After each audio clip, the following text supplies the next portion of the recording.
Let's talk about my best friend. Hi, friends. Welcome to Talking to Fence People. I'm your host, Eric. Host Rachel is getting into her appropriate show wardrobe. She's back in wardrobe in the green room. She's screaming at one of the wardrobe assistants we've got back there right now. I said tot form only. We just went out to dinner, Rachel and I did, and she chose to consume for dinner the cheesy tots, which were quite delicious at the Dog House, which is a hot dog place nearby. Serves tater tots, which is, I think an underutilized advantage for any given restaurant. If you're a restaurant that serves burgers and fries, why not offer, along with the fries, why not say you could have tots instead if you want, And my point is, when I become a famous person, celebrity, that's celebrity enough to be a diva, my diva requirement, my diva condition is going to be, I only eat my starches totted. So I want any starch that's served to me to be served to me in tot form. I think apples are considered a starch. You could tot my apples. You need to tot these apples. That's what I'm going to tell the production assistant when they come into the dressing room. Judy, is it? Julie? It's Jane. Whatever. You need to tot these apples. What? I only eat totted starches. Not just taters, any starch. I only eat it in tot form. Just doesn't sound like Ellen DeGeneres. Mm-hmm. I am. I'm a spoiled diva who loves his tots. Because you can rice asparagus. You know that? You can rice asparagus? No. Yeah, I'm gonna Google riced asparagus. Ricing is like totting. Riced cauliflower. Okay, I'm sorry. You can rice cauliflower. I don't know if you can rice asparagus or not. Oh yeah, there is. Riced cauliflower. See, it makes it look like rice, yeah. right? Yeah. It's cauliflower, but it looks like rice. I know because I worked at Trader Joe's, and that was one of the biggest selling things. You can rice broccoli too. You could rice broccoli too. The interesting thing is, what people don't know. Thanks, Winston's mom. Everybody's just you and me and Rachel, basically, and one other person. This is the interesting thing about rice. Rice is not normally naturally rice shaped. It comes in one big chunk, and they cut it into this very little bullet shaped cylinder things, that we think of as a piece of rice. Oh. Well, that's because they've riced the rice. Rice is not the name of the food, really. It's the name of the process by which they make it very small. Oh. Yes. Little known facts. So, totting. Totting, as a consequence, is the process by which you turn any given starch into a tot. You don't need to just have tater tots. You can have any starch tot. So let's say you're trying to serve me fettuccine Alfredo. Tot it first. I only eat my starches totted. Right. Tater totting. I eat my starches totted and my vegetables riced. I mean, it makes sense to me because it's not a big request. It's a small request. People make riced things and totted things. And of course, all my desserts need to be enrobed in some dippable sweet, either chocolate, caramel, or something like that. Ganache? I'm just saying, whatever the dessert is, it's insufficient to drizzle something on top of it or to pour something on top of it. You need to enrobe it, which is a very elegant dipping process. So that's the kind that you want enrobed. That's how you want it. I want all my desserts enrobed. I want all my starches totted, and I want all my vegetables riced. Riced pudding? I don't know if you can rice pudding. There is rice pudding. There's rice pudding, but I don't think there's riced pudding. Yeah, no. It's a double negative. Yeah. And then for my meats, I think I want them all sous vide. I only eat my proteins sous vide, my starches totted, my vegetables riced, and my puddings riced as well. What's sous vide? Sous vide means you basically cook it on high heat in a pan, but you maintain a low level of water in the bottom of the pan so that it doesn't burn, but it caramelizes the bottom. The water prevents it from burning. So you can basically cook it at a higher temperature in a frying pan by keeping a steady small amount of water at the bottom.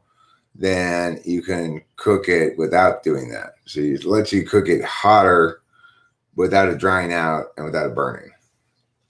Learn something new every day. Yeah.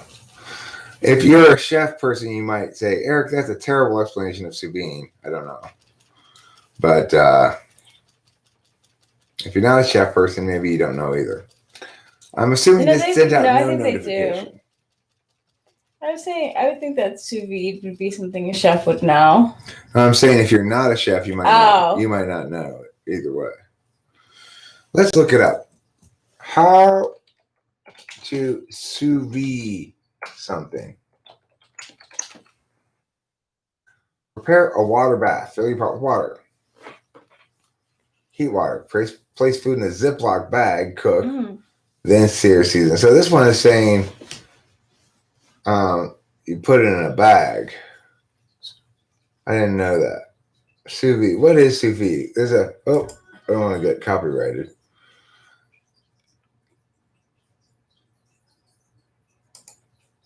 Let's see.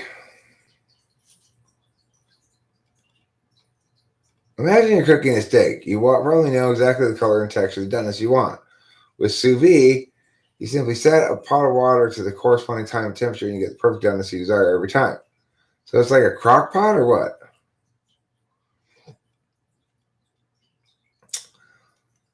With traditional cooking methods, heat flows from a burner to a pan, then into our food. But because the air in the oven and the metal in the pan are hotter than you want your food to be, you got to take it away from the heat at just the right time. Take it off too early or too late, and your food is either over or undercooked.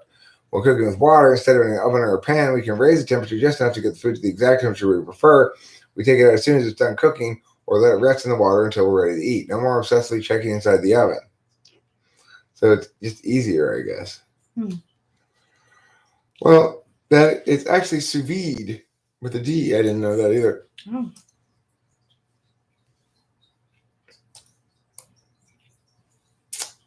Yeah.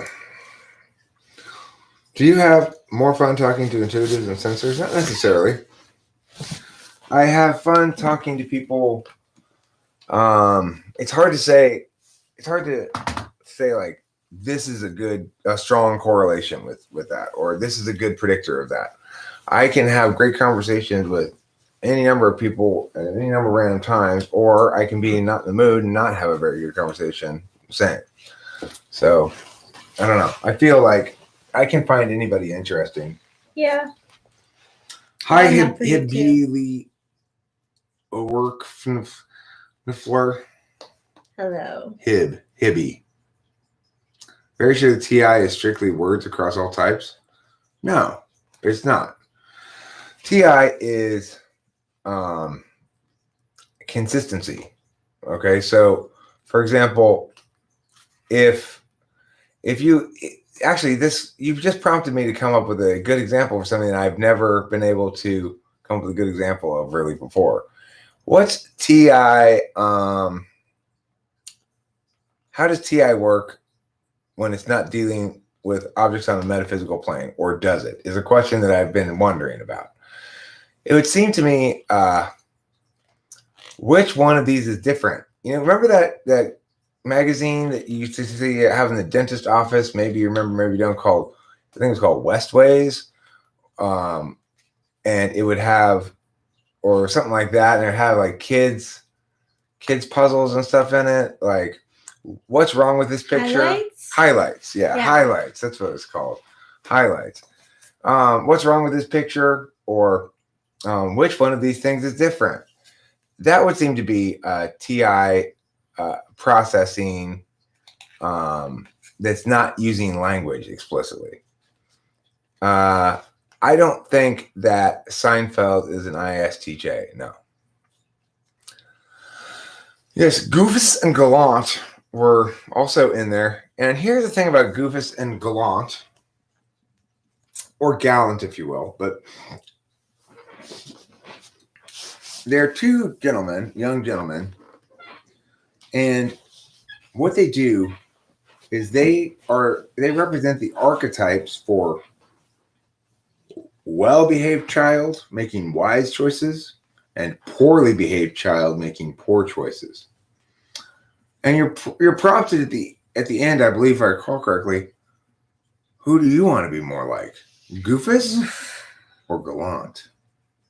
Ah. The answer is Gallant, because Goofus, he's always getting into trouble, he's making poor choices, he's choosing poorly, and he's incurring the consequences of those poor choices. Sorry about that. That sounds a lot like me. No, you make wise choices. You choose wisely. Oh, thank you. Thank you, my love boat. Our brains match. Welcome to Houghton Mission, Section 4, Making Wise Choices. When you hear the sound, advance the film strip. Today we're talking about making wise choices. People who make wise choices choose wisely, whereas people who choose poorly make poor choices. Ding! When I was in the wrong environment, I was making poor choices. I definitely was, because I was influenced by other people. No, that's totally like putting it on other people. Now, like, I made my decisions myself. I made poor decisions when I was in a bad environment. But that goes with the standard, though. No. But the point is, you aren't your past poor decisions. You are the person who's learned from them. Yes, absolutely. Intuitives are deep and interesting, and sensors are dumb and shallow. Sensors are not dumb and shallow. Yeah, that's what I was trying to say. That is not the case. Like, I have plenty of good conversations with sensors. There's plenty of sensors around here. Within the chat, I'm just as likely to be prompted down an interesting line of thinking by something a sensor says than something an intuitive says. I do like you, Cloud, and I appreciate you being around here. And I've been prompted to have lots of good thoughts by things you say. They're very provocative. You say things like, I like Satan. Well, that's your prerogative. Here's the thing. Just be yourself, Cloud, okay? Don't try too hard. Just go up and just say, hey, I see you like this too. Share common likes. You might want to try this. Hey, I think you got a little bit of Lynn on you there, Satan. If that doesn't work, go with, you're so funny. And before long, you'll be lovingly clasped in his arms. You can't go wrong with that advice. I mean, you feel an ominous thingy? I felt sort of an ominous thingy earlier today, which was like what you're doing there. So what you're saying, which was this just general sense of, oh, I've got stuff I'm supposed to be doing that I'm not doing. Yeah, exactly. Luca Mullen's got it right. Cloud, first thing you do when you get to meet Satan, you figure out his type and then you use the one-liner I indicated in that video. Yes! Wow. Luca Mullen. Good bring around. Oh, God. I was just thinking another possible version of that kind of video that with the 16 types in the meow or whatever is like statements that each type is going to make that assume everybody's like them. Like they stupidly assume everybody's like them. So you see, we'll just simply, like INTJ going, and the next step is you simply decompress this algorithm and put it into blah, blah, blah, blah, blah. And everyone's like, what? That's a good one. So that's a possibility. I could do that one. If you have any ideas for those kind of videos that are conducive to using that table format, let me know. I will potentially use them. You still hold that Cloud's human form is very bored INTP. Well, there has been a piece of dramatic statistical data thrown into the mix of the question of Cloud today. I never check my analytics, but I decided to check on this evening because things are really starting to pick up, and I'm feeling kind of, hey, it's kind of exciting, you know.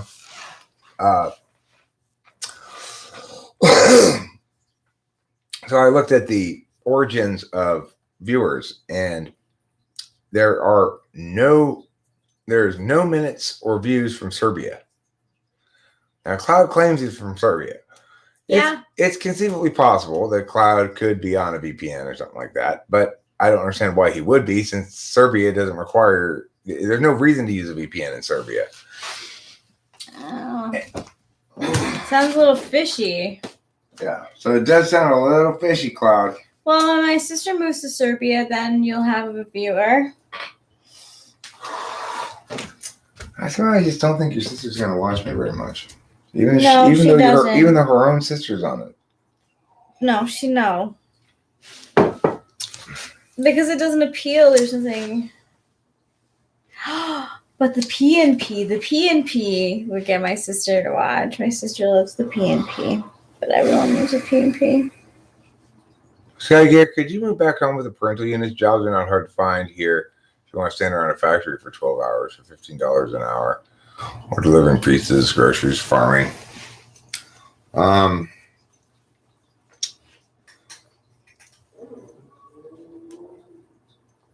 Really, I just need to save some money remaining for a plane ticket back home, and that's mostly covered by the rent deposit. Going back home from where to where?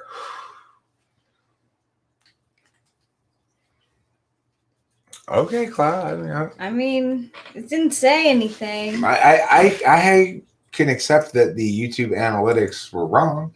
Maybe when you signed up for YouTube, you put your country of residence as something other than Serbia. I don't know. I'm going to look at the analytics here. Audience. Wow, look at this. I've got 6.6 thousand more views than usual from the previous 28 days. I've got 1.5 thousand more hours of watch time. I've got 99 more subscribers than usual for the last month. In other words, I had been averaging like 20 or 30 subscribers a month, and this month I got 132 new subscribers. Wow. And estimated revenue is up 99% to $250. Mostly probably because of Sean giving super chats, but regardless. But you know what? The ad revenue is up too, so it's pretty exciting. You're in the UK to Bulgaria again? Women, Winston's mom, have you seen the new, oh crap. Have you seen the new Little Women? I just watched it yesterday. I want to speak with someone about it. See how they like it. No, I'm not calling you a liar. I didn't call you a liar. I just reported a fact. That's all. And the fact is, according to this, geographies, I've got 47% of my viewers from the United States, 6% from England, 5% from Canada, 2% from Australia, and then 1.5% in reducing from, in descending order, India, Germany, Sweden, Netherlands, Philippines, Norway, Brazil, Italy, Spain, Poland, Romania, Indonesia, Saudi Arabia, Israel, France, Mexico, Finland, South Korea, Argentina, Austria, South Africa. At this point, we're down to 65 views from South Africa, okay? Belgium, Jordan, Bulgaria, Turkey, Lithuania, Russia, Denmark, Singapore, Slovakia, 37 views from Slovakia, 36 views from Costa Rica, Slovenia, 35 views, Thailand, Portugal, Greece, New Zealand, 24 views, Qatar, 17 views, Qatar, Czechia, 15 views. Bangladesh, 12. Hungary, 12. Switzerland, 10. Kuwait, 10. Kazakhstan, 10. Chile, 0. Ireland, 0. Serbia, 0. That's what it says. So, I mean, I don't know what to tell you. I don't know. It has a lot of little countries listed, and it has your country listed, and yours is one of only 3 countries that it says I have 0 views from.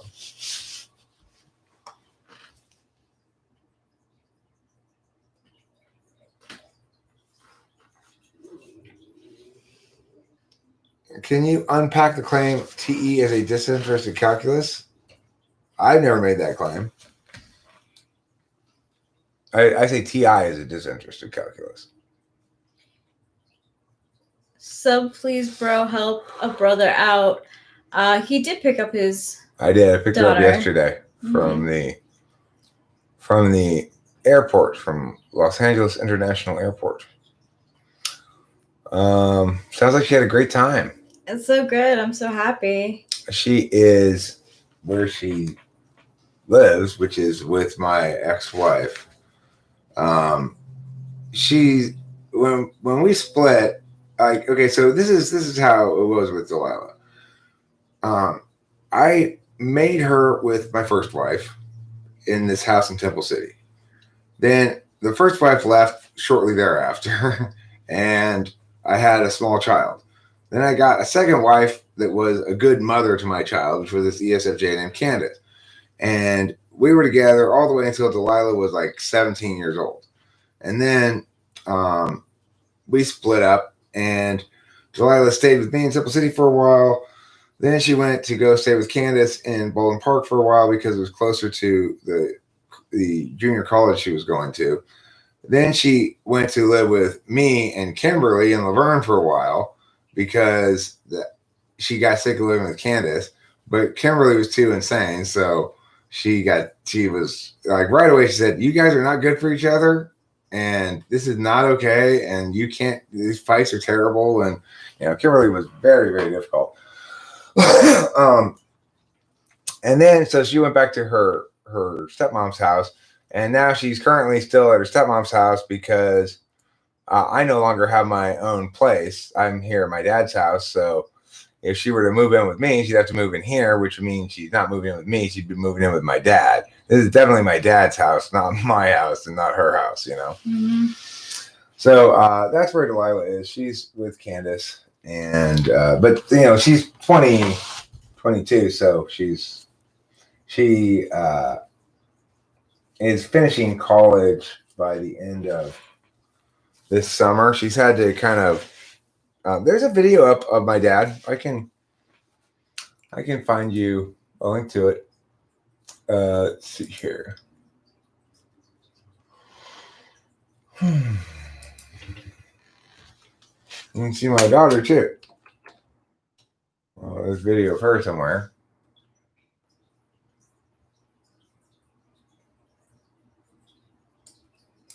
Sure. Here it is. Well, here's daddy-daughter grocery store time.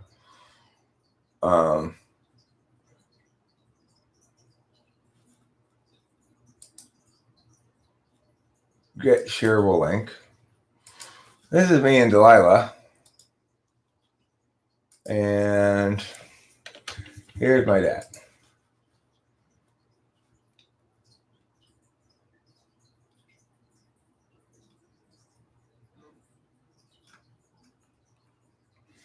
Well, here's a short little thing of my dad.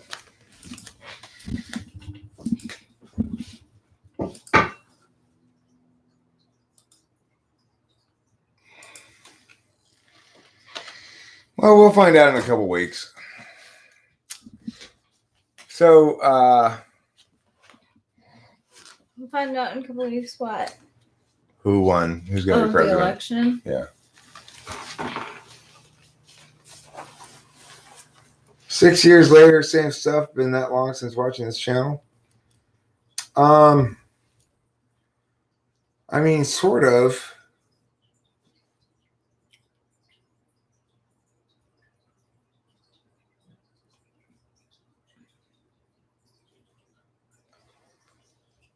It's funny you say that because I heard that too, that everyone's leaving California as well. I don't know, but I don't know people here, so. Except for Running Fox and Kyra and Eric. And Delilah. My dad is doing fine. He's I mean, things for a long time. I didn't do a whole lot of personality stuff. I just did mostly live streams. There's been stretches where I've done mostly music stuff. You know, it's the same as it's always been, which is a little bit of everything. I still do debate videos, still do politics videos. Regarding the usage of TI and FI, TI isn't disinterested calculus. FI is an interested calculus. You want me to unpack that statement? A disinterested calculus means I believe the correct answer here is one that is going to be generally validatable by other people. So it's going to be a reason that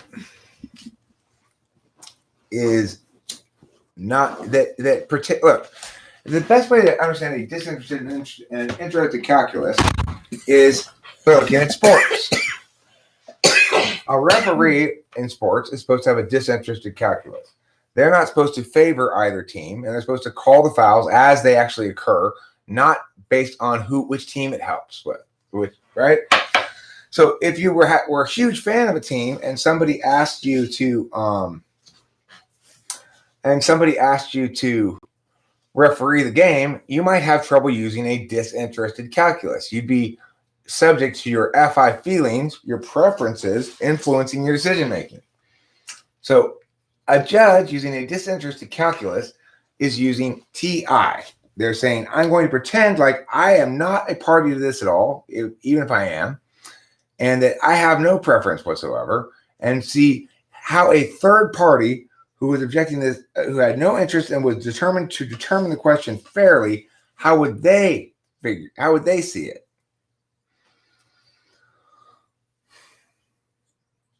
My dad looks young. He's 80 something. He's in his 80s. How's he doing is TE is neither objective nor subjective. Okay. It just like FE, it deals with objective data, but unlike FE, it links back to a subjective criterion. Ooh, may I? Yes. Right. So the thing about TI is it also has an objective set of external rules that we can all refer to, namely the rules of validity, the rules of inference, and rules of equivalence that are implicit to language because of. And here's the thing to remember.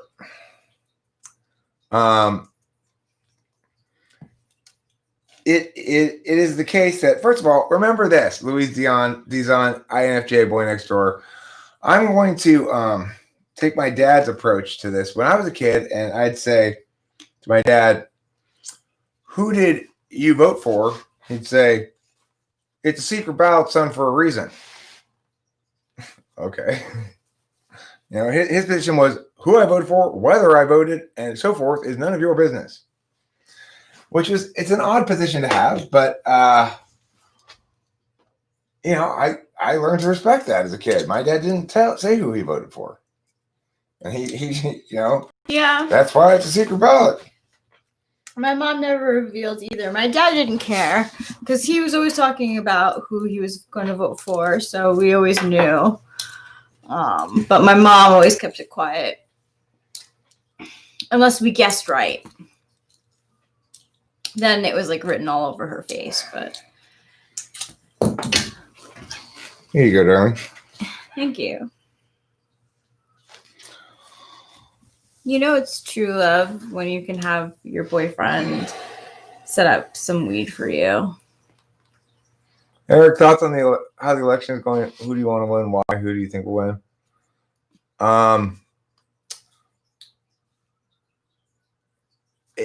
I'm in a weird spot right now. I find myself just detaching entirely from the process until after the upcoming inauguration, in which case I plan to do something about it. Like, I don't care. It's a clusterfuck of a disaster no matter what happens. So what I do care, I guess for my own personal interests, I hope Trump wins, because I think that sets me better up to win the presidency in 2024. So on that grounds, but that's very selfish. You know? can literally like see the polls. Like, I've been looking. Yeah, but here's the thing. There's the numbers that are being reported, and then there are which votes actually end up counting. So this is going to go through a lot of court challenges because it's an unusual election and it's been voted in an unusual fashion. Yeah. California. No, disinterested calculus means the calculus is meant to accurately reflect reality. That predicates whether or not the disinterested calculus is disinterested or not on what the person intends it to be. Whereas, fortunately, with the disinterested calculus, we can use a much more concrete definition than that. It is to say that it is a decision that excludes personal interest.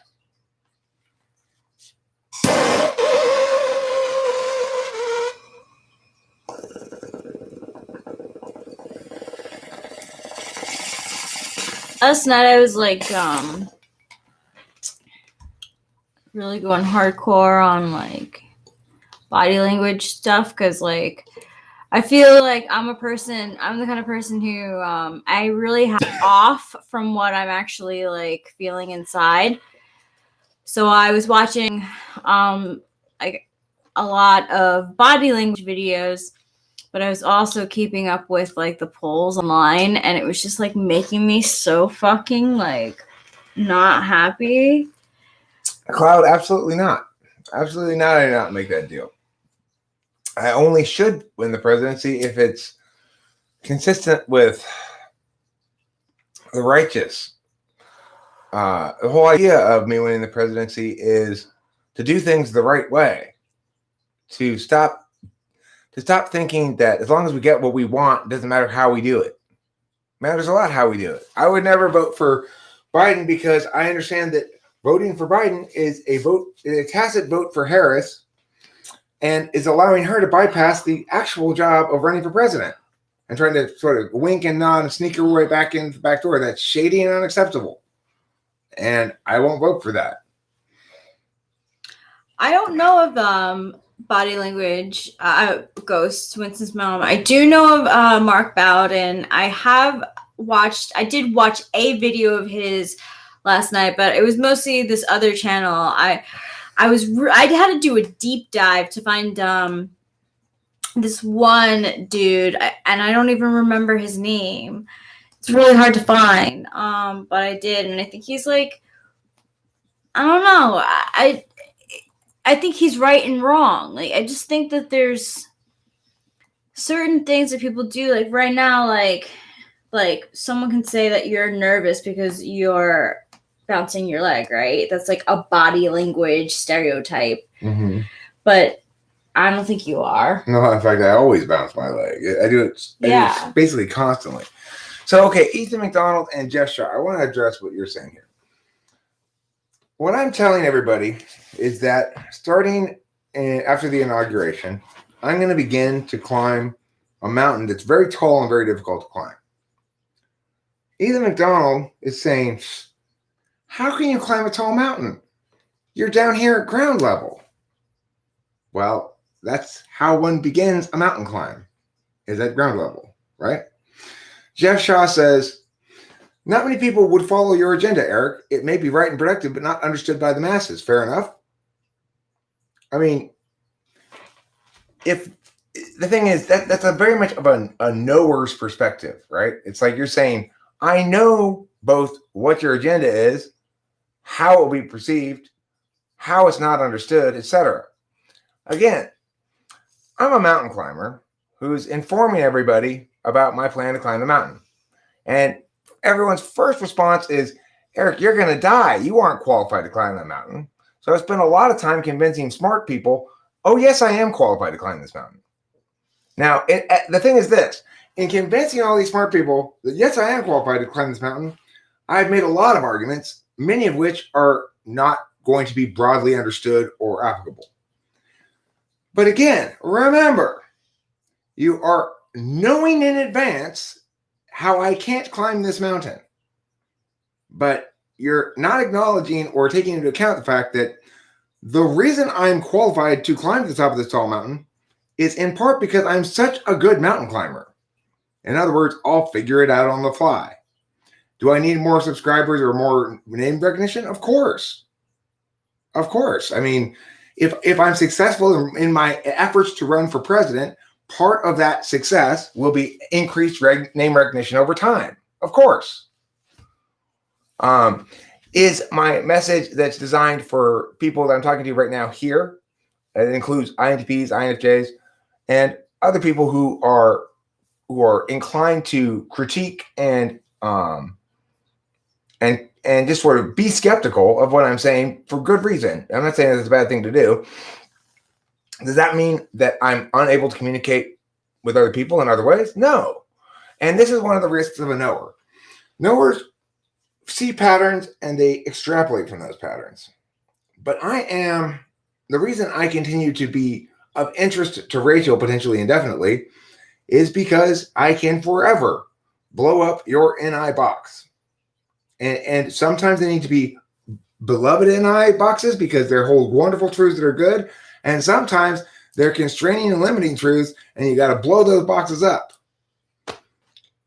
Now, I don't know how I'm going to blow up that box. I can't explain that to you now. That's the advantage of being an action type. I don't think I need to know in advance. I'll figure it out on the way. Let me get over there.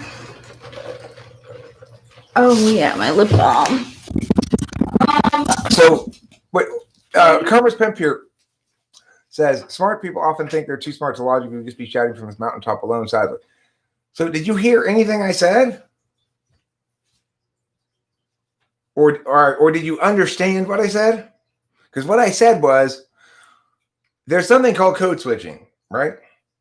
And the audience to whom I'm speaking is going to influence the manner in which I'm speaking. The extent to which I am polishing narratives for a campaign versus doing pre-campaign communication with people is being ignored entirely here. And of course, code switching. So if I'm trying to talk to the League of Women Voters, I'm going to talk to them about issues they care about in ways that appeal to them.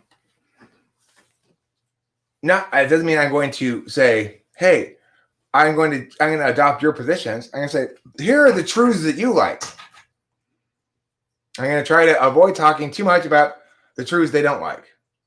So any group of people I'm talking to, by and large, almost any group is going to comprise a collection of truths and falsehoods that they are clinging to because they misunderstand how to relate with ideas. So what I'm going to do is try to focus on the true parts of what they're saying and affirm that, and avoid talking about the false parts of what they're saying.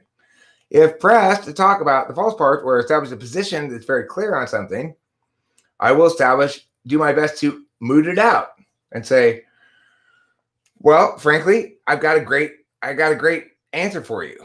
It may not be what exactly you want, but it allows us to resolve this without either side getting the win. And that's a big win for us all.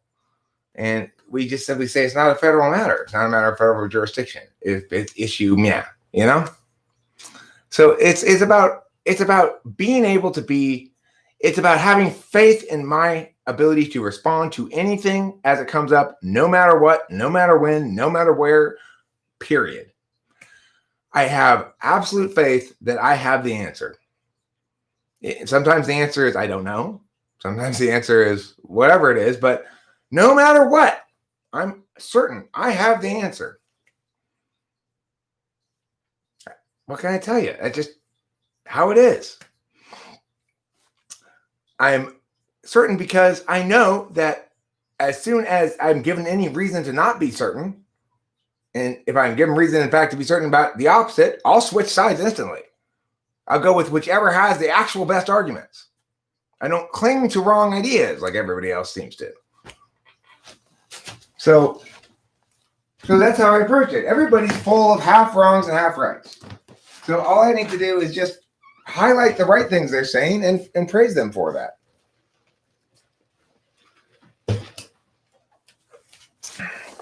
I just need to resist the urge to shame them for being team people. I'm a team person for you, even though I'm sitting on a different couch.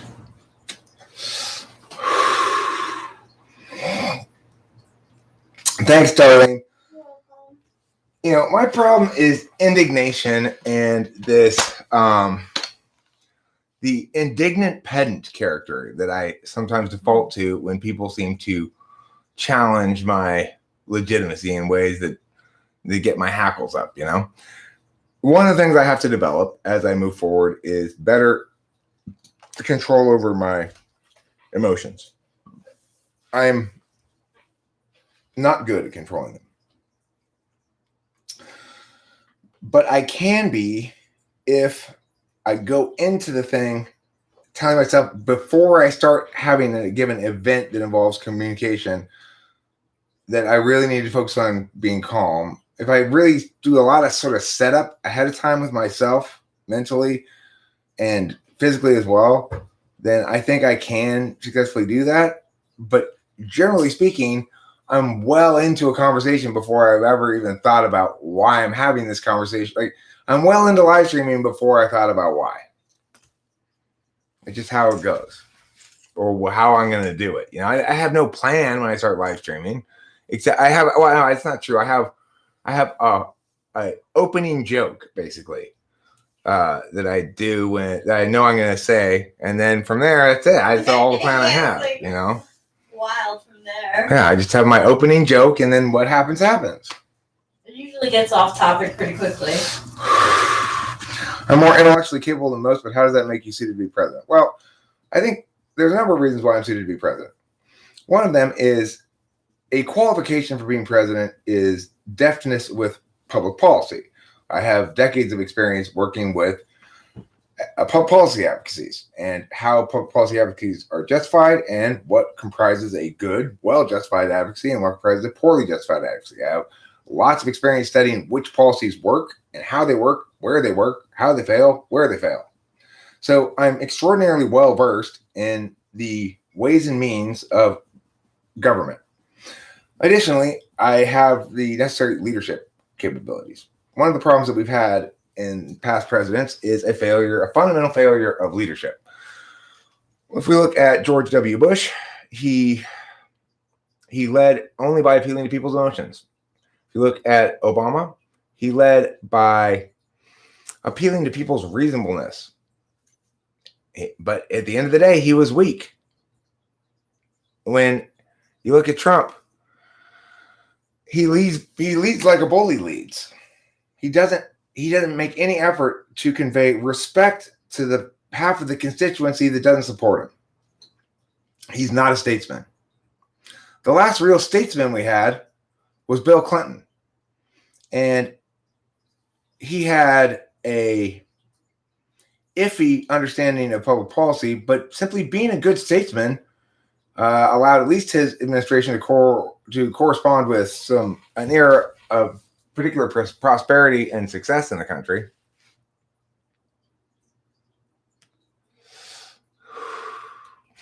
Well, Ethan McDonald, here's the thing.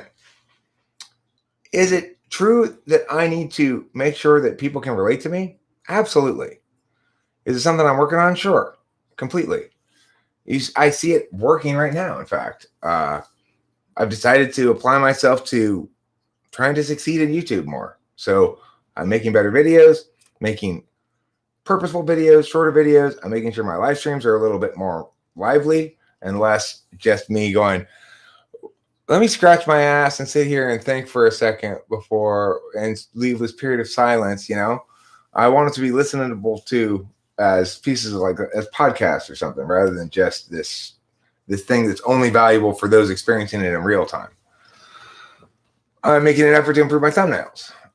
My FE is a lot better. I'm much less, I'd like to think, angrily combative than I used to be, and more inclusive. I try to be. So again, it's a knower thing, Ethan. Knowers are going to come in to this proposition with pretty strong bias against it. Why? Because there's no way to know how I'm going to win. And there's lots of things that seem to contraindicate it. So it's just implicit to being a knower. You're going to be very skeptical.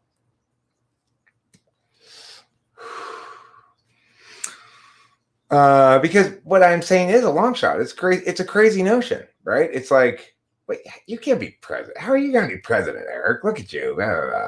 You're so not presidential in the moment.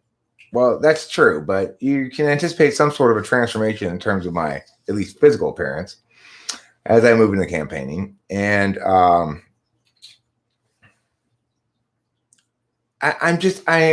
rejoicing at seeing the immediate impact and real effect of making an effort. It's like when I try with the right frame of reference, which is not try to make a good piece of media, but try to be successful, right? It turns out ultimately that the two things are almost exactly the same, but that I'm better served to remember the latter frame than the former. The thing is this: I know what I believe my duty to be as a patriot and as a human being. I see here that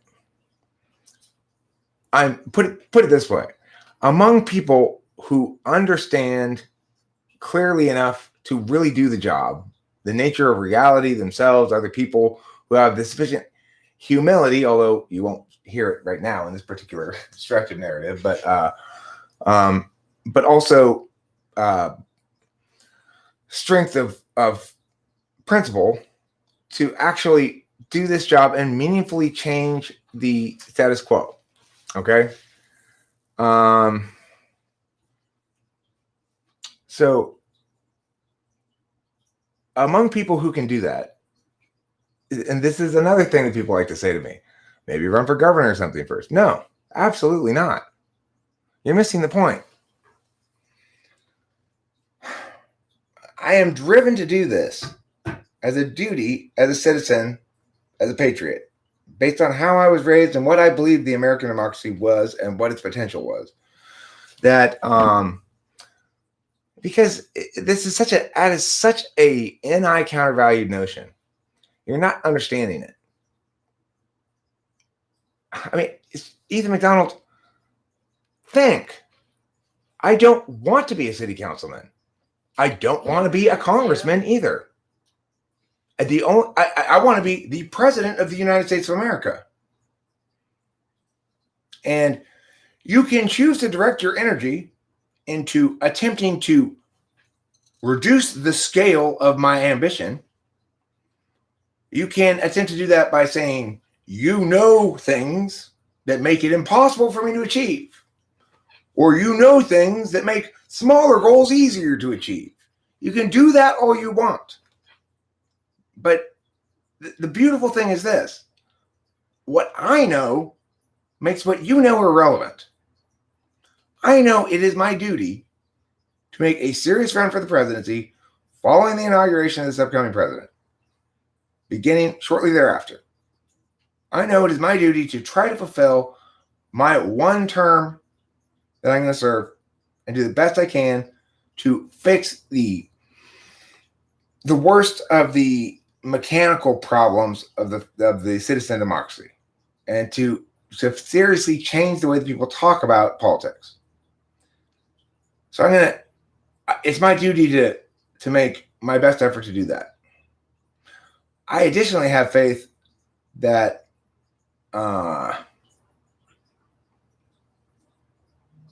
that's a lot more powerful than even I imagine.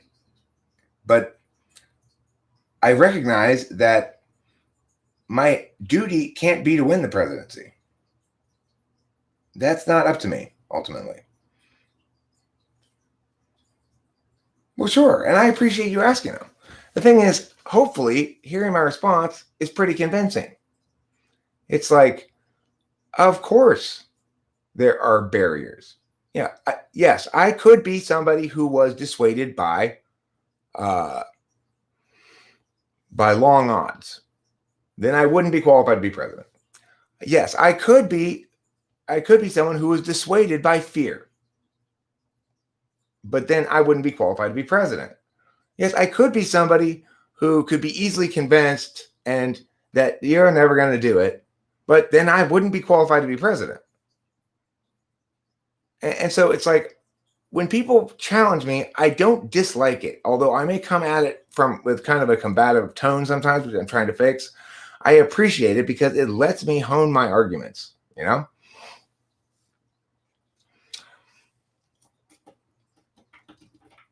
Well, thanks, Jeff Shaw. I appreciate it. I do believe I can attain a much higher level of visibility than I currently have. It will be high enough to attain the outcomes that I ultimately would like to attain? Well, that's a different question. But I do believe I can substantially increase my my visibility, my current level of success, simply by doing things smarter, being serious in my attention to the channel, trying to stay more or less on topic. But when I do vary in topics, that I make sure I stay on topic in the video at least. I mean, Dr. Logi, switching presidents doesn't fix the issues that America has.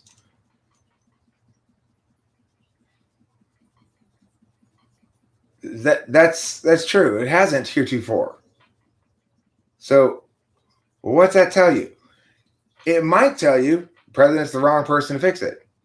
Or it might tell you we still haven't gotten the right person to be president. I'm saying I'm the one who will change that. I'm changing it right now for you, even as we speak, because you're realizing that you can have a real conversation with somebody who has a genuine interest and will be a legitimate candidate for president of the United States. You can challenge me about all this stuff. You have a real conversation that, in fact, civilized people are capable of this stuff that we're doing right now.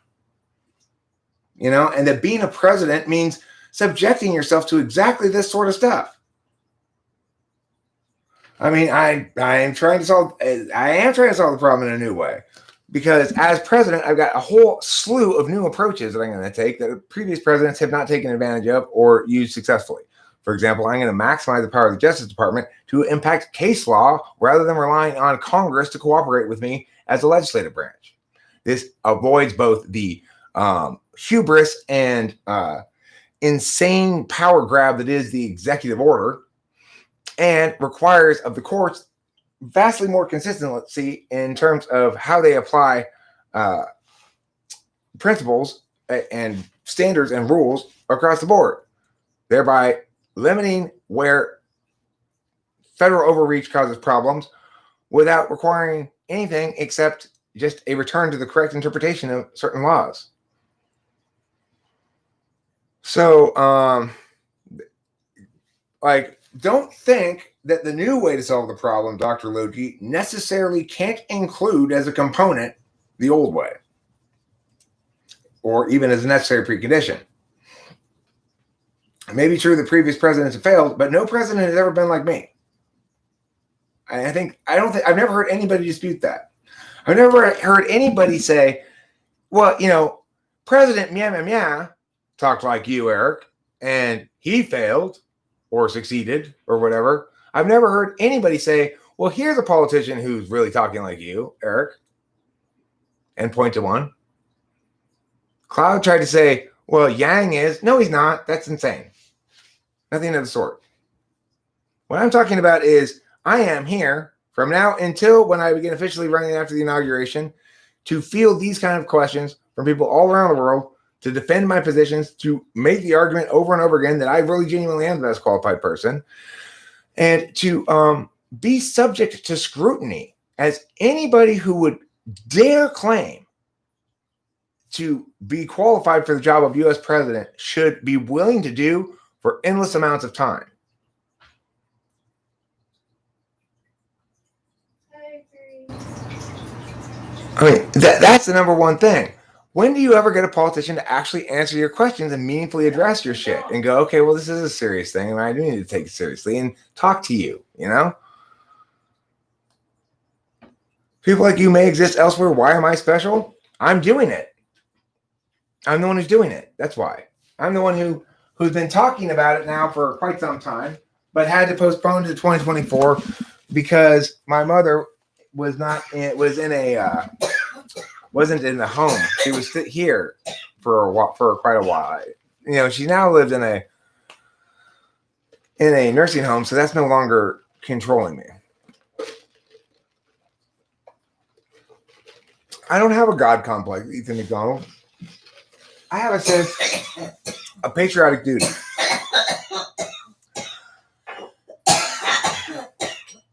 It was through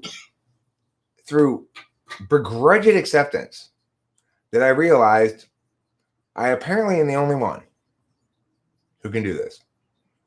I'm apparently the only one who understands how language works, how people work, how politics works, everything. I'm apparently the only one.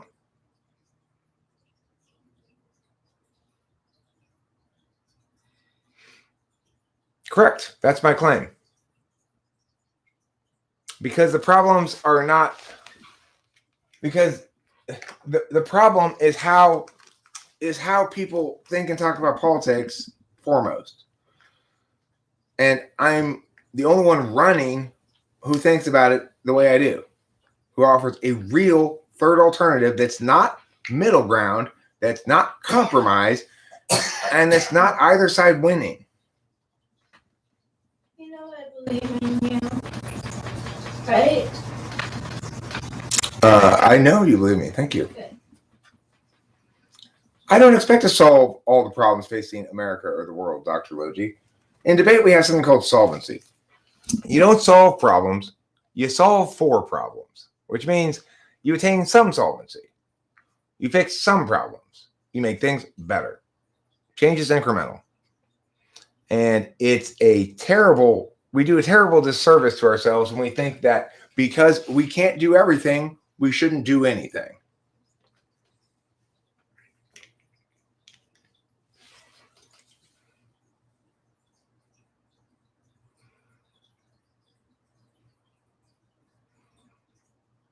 So, no, I'm just rubbing my nose, and I'm thinking to myself, see, this is the sort of shit you gotta fix, Eric. Like, here I am winning this argument against Dr. Logie.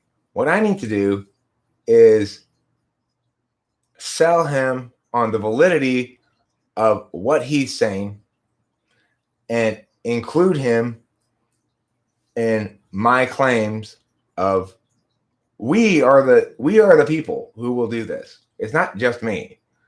It's we, because it's being done right now, and it requires all of you.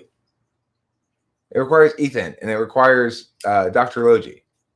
And so I need to make sure that message is conveyed. Not here's another slamming rebuttal. It's like slamming rebuttals don't make friends and influence people. I understand that, and I want to display that I'm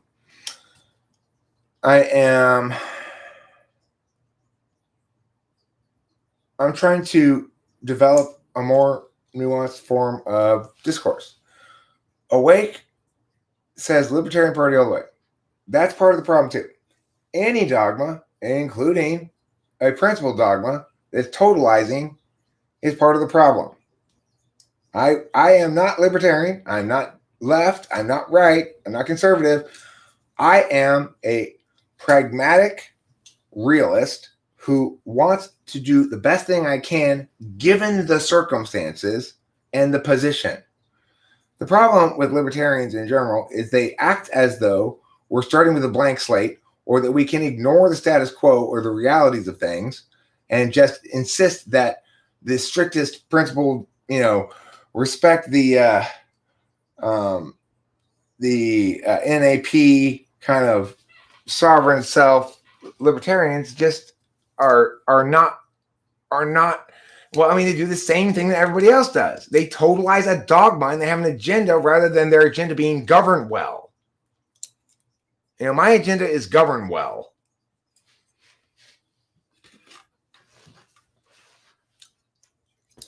Govern well, think well, and speak well. That's my agenda. That's the proper agenda for anybody running for president. Ethan McDonald, you seem to be offended by my claims of singularity, of separateness, and of superiority. What I am saying is that in reality, this country has delivered to me in the last several elections the droppings of the leavings of the runts of the litter. Nothing. Nobody to vote for. Okay. At some point during this process, I concluded I didn't see anybody else that I thought could do the job as well as I could do it, taking the reins and saying, I will step up and run. And I said at some point, I guess I have to do this. I guess it's going to have to be me. I feel an obligation to do it. I feel sad when I think about the way that my dad talked to me about America when I was growing up. It makes me want to cry. This is a noble country built on noble principles. And I want to see the citizen democracy realize its potential. People like you who want to critique me for being bold in my claims of being qualified, despite the fact that I'm obviously extraordinarily well qualified. I mean, help me. Don't work against me. Help me. I've never met anybody who says this specific other person is a better choice than you, Eric, or more well qualified, or would seem to have more of the tools necessary to be president. Being president is about decisiveness, communication, and knowledge. I have all three. If you want to add intangibles, it's about creativity, non-lateral thinking, and ability to develop like obviating solutions, things that avoid the central points of conflict and get the thing resolved anyway. I have all those tools in spades. Additionally, there's something that I think will really help being president. I really do. Cognitive functions. I think are going to help me be a good president more than I can even barely describe. It's like I understand now why people meow the way they meow, by and large. You know, I get that, like, okay, the reason Ethan's coming at me is because I committed an FE foul. I committed a brazen FE foul, right? I'm making bold claims about myself being qualified and everybody else being unqualified. What I want to say more clearly then is this. Simply, I didn't see anybody qualified or as qualified as me stepping up to do anything about this. And from a legitimate sense of patriotism, I came to conclude that it was my duty to at least try. When challenged on whether or not I'm qualified enough, I will speak boldly as to my qualifications. So I'm being put in a difficult spot, right? It's like either I defend my qualifications, in which case I'm going to come across as potentially arrogant, or I guess you'd say bolster my populism, at which point I'm going to have to concede that I'm no more qualified than anybody else or something. Well, legally, I am no more qualified than any other adult over 35 who's a natural-born American citizen. And that's the other thing to remember. We're so worried about qualifications of presidents and whether or not they're qualified and whether or not they're presidential enough. If we're so worried about that, then why is it that we keep having such horrible candidates?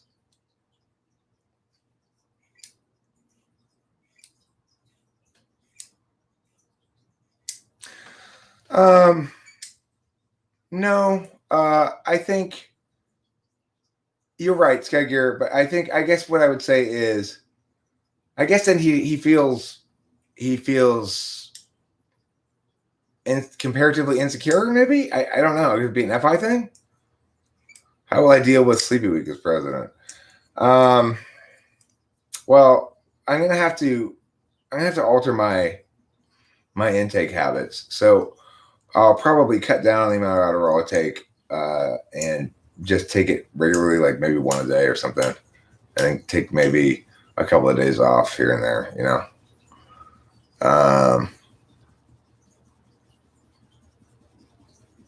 Cloud, that's such bullshit. Why don't you read my platform, asswipe?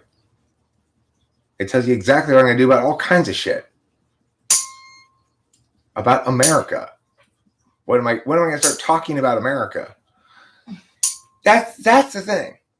If I'm talking about America, I'm not a serious presidential candidate.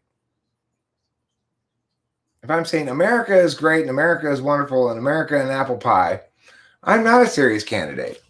Because the president's job is not to like America, although I certainly love my country. The president's job is to govern well and make good decisions about actual policy things. Right? So I do need to convey and resonate with people like Cloud who mistake nationalistic feelings for political opinions. I do need to resonate with them, but I also need to not lose the respect of people who think about politics more intelligently.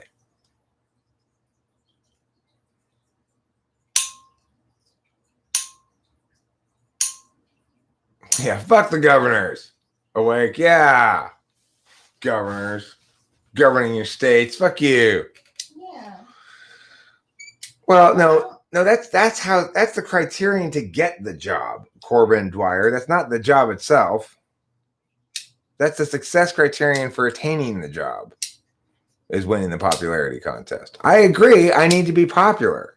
Why is there so much like negationary energy here? I am aware that if you put me on the ballot today for president, I wouldn't get very many votes. Obviously, I'm not going to be electable before I begin campaigning in earnest, right? So that's the thing that bugs me is the how are you going to get elected president, Eric? You don't have any electoral college votes. Well, that's what campaigning is for, is to get people to vote for me. You know? Eric, I don't hate you, but the behavior and rhetoric you're displaying can be perceived as narcissism. Only if you have no concept at all of the word narcissism.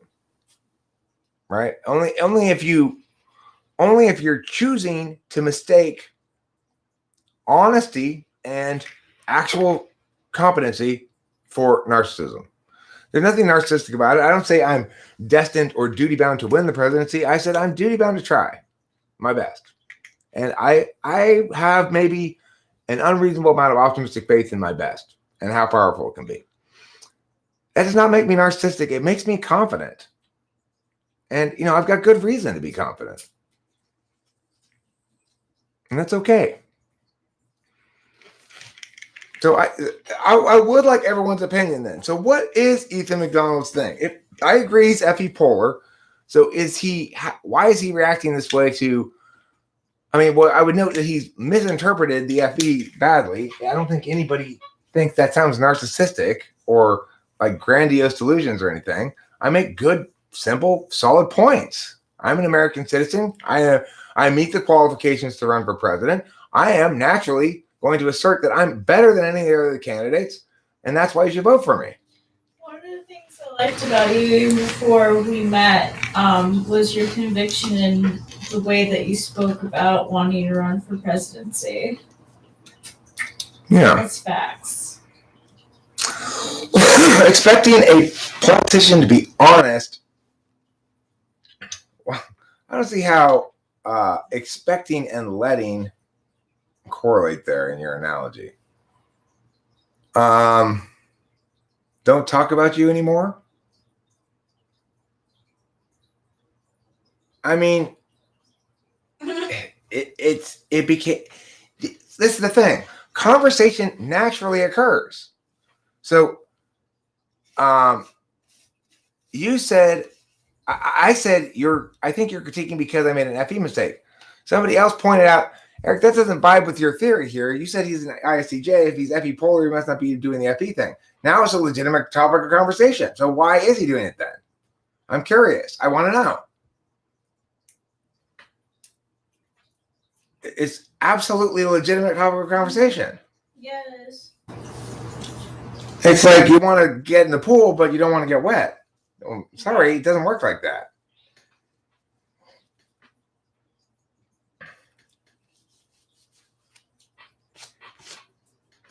I really liked the conversation about the metals we had in the car. It stuck with me. I was just thinking about it. Oh, yeah.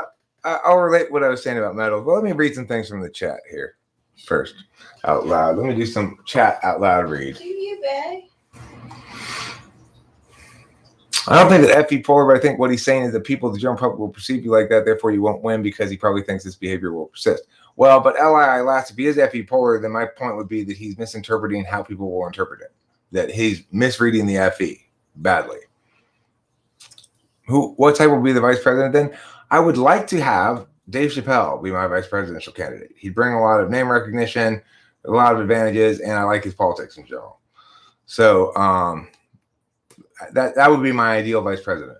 But if, as far as the type goes, the reality is vice president doesn't really do a lot. So INTP is a good type for him because, INTPs are kind of lazy. And Dave Chappelle, I'm pretty confident is an INTP.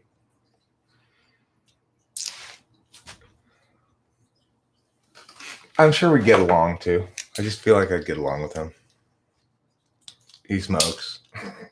Yeah, he does. He smokes cigarettes and weed. Both, huh? Yeah.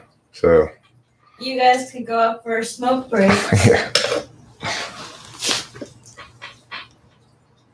I mean, not necessarily. I think, Grass Eater, that Bill Clinton was an ENFJ, and I think he actually made quite a good president.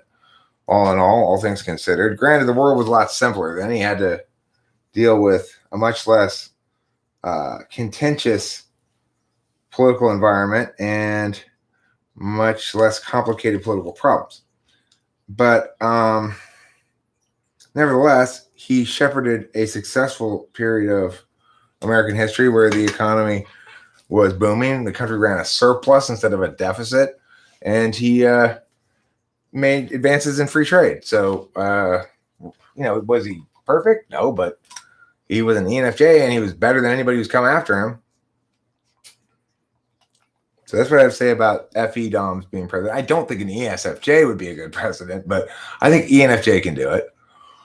Look, I'm not saying Bill Clinton was a great guy or did great things. I'm saying you have to look at a president primarily in comparison to other presidents, okay? And Bill Clinton was a much more successful executive of the country than any president who's followed him for sure, or any president that preceded him back at least until Truman, Eisenhower probably. It's like he's the best. Bill Clinton was the best, most successful executive of the country, president, managed over the most successful stretch of time in the country since Eisenhower probably. What type did Eric say I was? I don't think I said you were any type, but I think you might be an INFJ, and your initial FE clusterfuck was due to excessive imbibing of spirits, perhaps.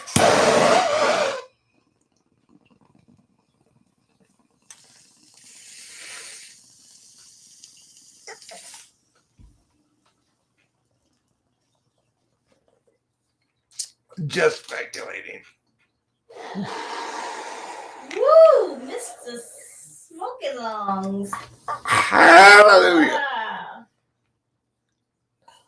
Marlene, come in here. You're going to see this bone rib. Oh, that's special.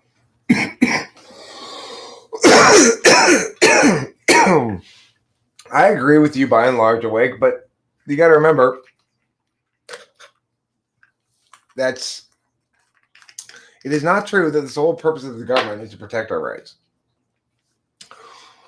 The government has a number of jobs, and the federal government is specifically really designed to engage as the government of the state governments. But would Dave Chappelle get triggered? I think Dave Chappelle would approve of my racial fluidity.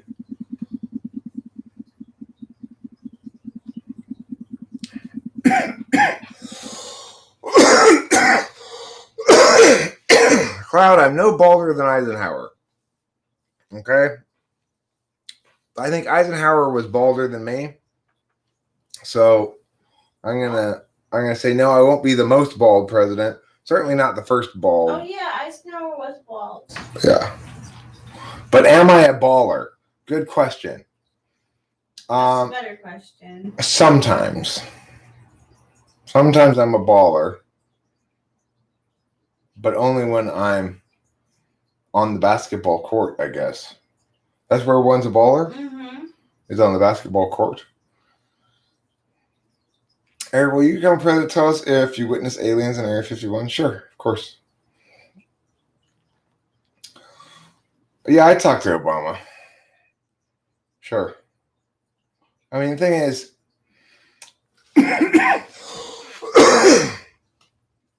I more feel bad for Obama than I do feel mad at Obama. Because I think Obama wasn't ready to be president when he became president.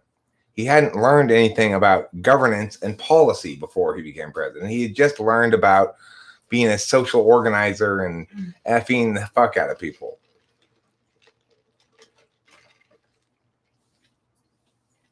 No, stream live. I'm not allowed to. I'm the president of the United States. What do you mean? Who's going to tell me I'm not allowed to stream? Do I have similar issues with Raphael? Ethan, I don't necessarily know if I have general issues with you of any sort like that. I think you may be triggered by certain kinds of my behavior into being more, expressing more. Yeah. But I don't think of you and I as having particular issues. I don't know. Raphael, I see as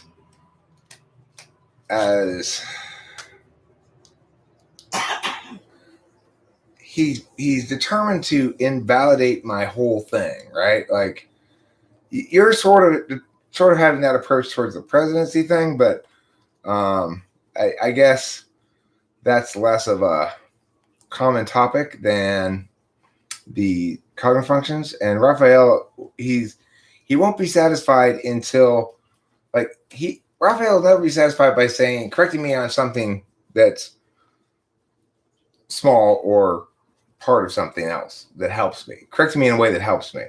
He only wants to correct me in a way that causes my whole thing to collapse or something.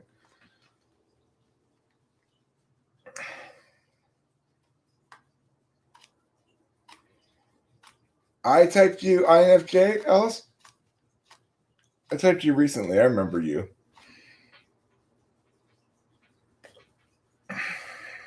Well, guess you're an INFJ then.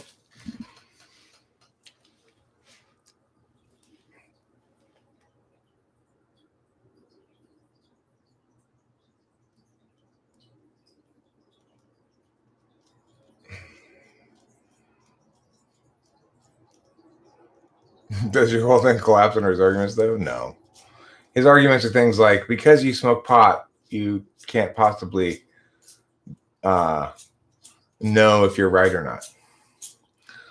Things like that.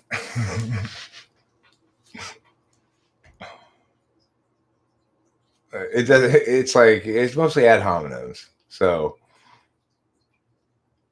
no, the thing is, the other thing is I've established already falsification metrics for people. There's plenty of ways to actually falsify this. For example, the last person I typed, I initially mistyped him as ENFP. If I had ended up that typing saying he's ENFP, then I would have been subject to an immense amount of overarching model critique because that TI was clearly not polar. It was clearly either 8th slot or 3rd slot, maybe strong 4th slot, something there, you know?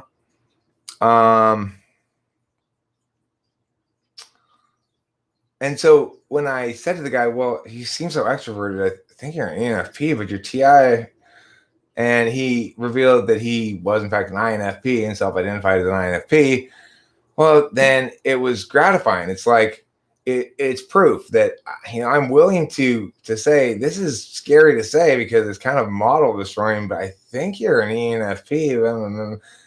Well, when I discover he acknowledges, oh, I'm an INFP, and then it's a double validation, right? It's like, once again, the model proves correct that you don't get that level of TI in an ENFP.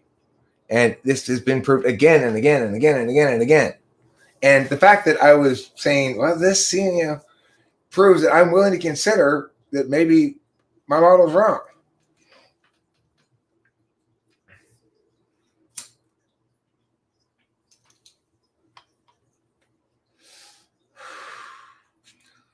Okay, let's see.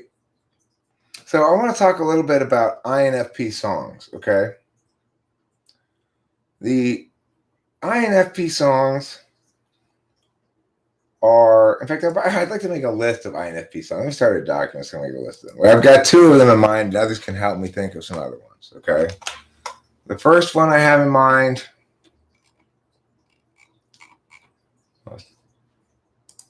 yeah, here, I guess.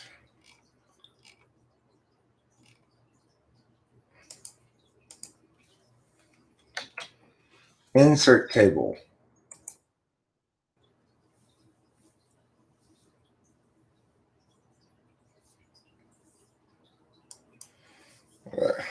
Song artist. So the first song I want to nominate for all-time INFP song is Freak by Radiohead. And, you know, For INFP? these are all-time most INFP song. Okay, so I've got one possibility is Freak by Radiohead. My second nomination is Torn by Natalie Imbruglia.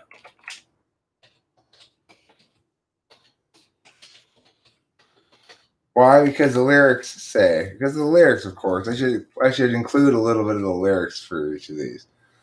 Let me add a column. Add a column to the right, add a column to the left, add a column to your face, add a column to your breast, add a column, then you'll see what you want to do, then you put the thing that you're going to do right there. Lyrics. Okay, so Radiohead says, let me get the Freak lyrics.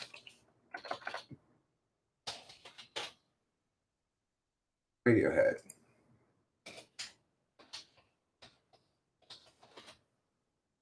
Creep, that's what it's called, not freak. Creep. My mistake. I've made a mistake. I'll correct it. Creep. Lyrics.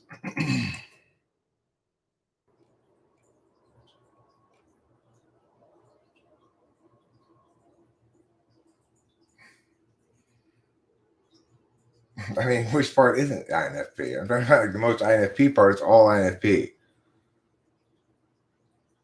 When you were here before, couldn't look you in the eye. You're just like an angel. Your skin makes me cry. You float like a feather in a beautiful world. I wish I was special. You're so fucking special. But I'm a creep. I'm a weirdo. What the hell am I doing here? I don't belong here. There's some funny lyrics. Okay, I'll put those lyrics right here. Very INFP. I don't want all that formatting. Oh, no. No. It's too much formatting. Sorry. You aren't going to format me like that, mister. Cow and cow. Cow and cow and cow. There. Now, Torn by Natalie Imbruglia.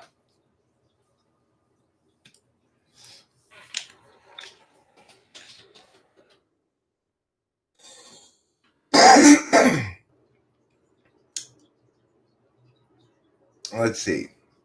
Nothing's fine. I'm torn. I'm all out of faith. This is how I feel. I'm cold and I am shamed, lying naked on the floor.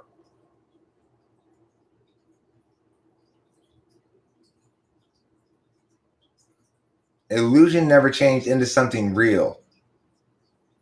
Leave that part too. Do you guys know that was the case? That's what Natalie has to tell us. Natalie Imbruglia. Nothing's fine. I'm torn. I'm all out of faith. This is how I feel. I'm cold and I am shamed, lying naked on the floor. Illusion never changed into something real. I'm wide awake and I can see the perfect sky is torn. You're a little late. I'm already torn. I felt that FI. You feel the FI? Yeah. You guys feeling the FI? Okay, Eddie Vedder is a good choice. Eddie Vedder, your society, huh? Eddie Vedder Society. Okay, I'm gonna include the Eddie Vedder song for sure. Boy, I really hate his voice. I hate the way he sings. Eddie Vedder? Yeah, it really just makes me just want to like punch him in the face. I don't know if I know his songs. It's Jeremy's broken. Oh, Eddie Vedder! Oh God, no. Society lyrics? Okay.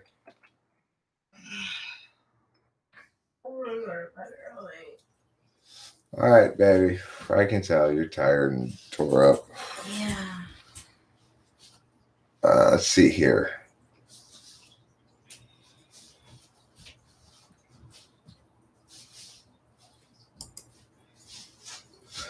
Not that this isn't it. You know I would say.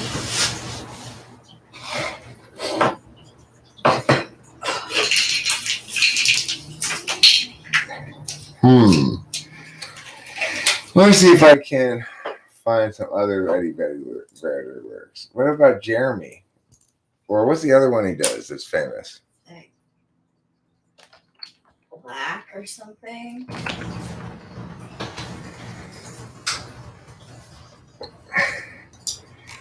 It's what's a Pearl Jam? What's another Pearl Jam song besides Jeremy that's famous? Let me see. Pearl Jam songs. Pearl Jam is so terrible. Yeah, black.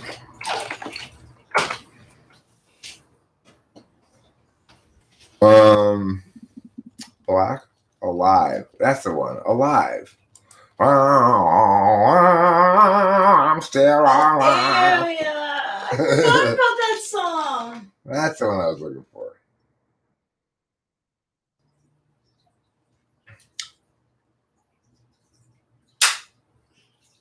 I'm gonna listen from the bedroom. While you were sitting home alone at age 13, your real dad was dying. Sorry you didn't see him, but I'm glad we talked. Oh, God. Freaking Pearl Jam. Pearl Yam's more like it. Alive. Pearl Jam. Okay, what's another terrible FI band? Let's see. Well, I mean, like, I've never watched. I watched one time about 15 seconds of the Smashing Pumpkins guy in an interview. Oh God. And no 15 seconds has ever made me so intensely angry at another human being for such a long time. Incredibly impactful 15 seconds. It's like I was like, oh my God, you insufferable fuck. Just oh. That was the guy from Smashing Pumpkins. Yeah, Smashing Pumpkins. Billy Corgan, right. Billy Corgan, yeah. Let's see Billy Corgan lyrics. I literally couldn't watch more than 15 seconds of them talking.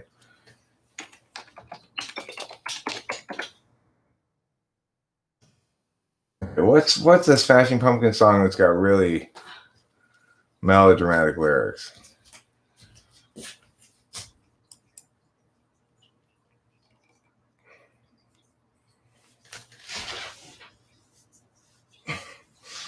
These are the tears I've been crying my whole life. Like an ocean of desire, I'm reaching through the noise across the dusk of time. Within the lilting lies, I'm singing out to you. Oh, yeah. Good night, my love bug. Good night, my beautiful, precious angel. I love you. I love you too. I love you, sweetie.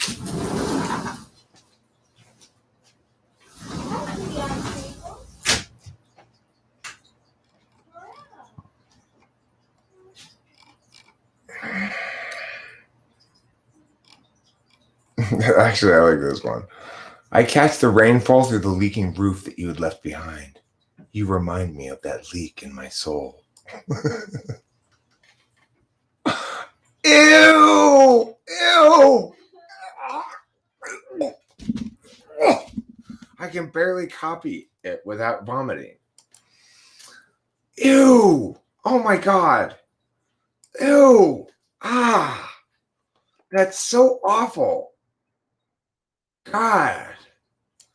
Just Billy Corgan, no. You stop that right now. God, it's so offensive.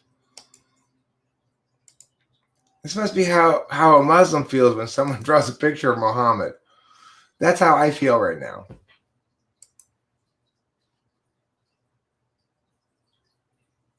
Corgan's no ENTP. No ENTP could be that oblivious. Surely not. Let's see. What's another really mushy? Like Jewel. Jewel's got to be an INFP. I mean, she was probably an ISFP. Who's an INFP?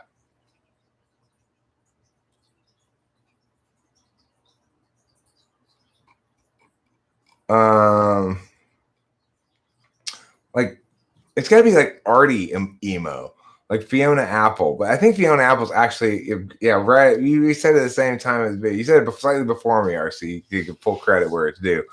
Kurt Cobain's not an INFP. Let's see.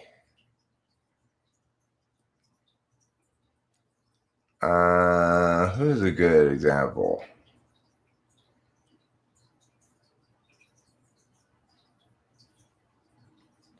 I'm gonna put in quirky girl singer songwriter.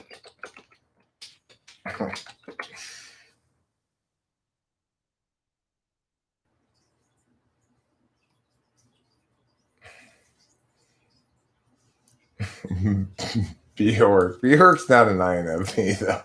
I think Bjork's an ISFP.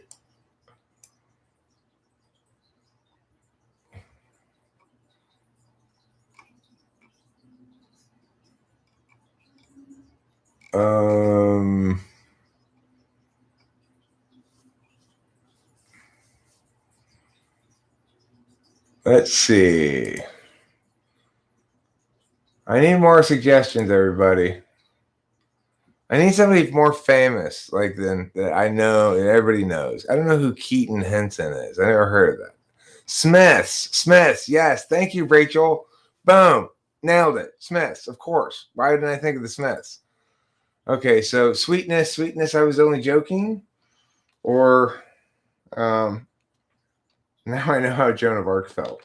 I want that part. Yeah. Okay, so no, not that. Stop. This. Push more.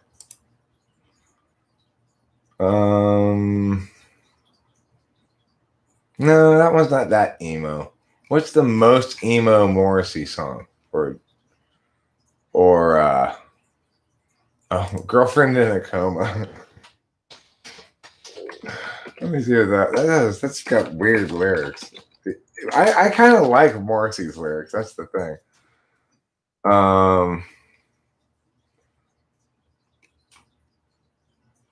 No, that won't work. They've got very few lyrics, actually. Girlfriend in a Coma. All right, help me out. What's a good Smiths or Morrissey song to use? I don't know that song by Effervescence or whatever.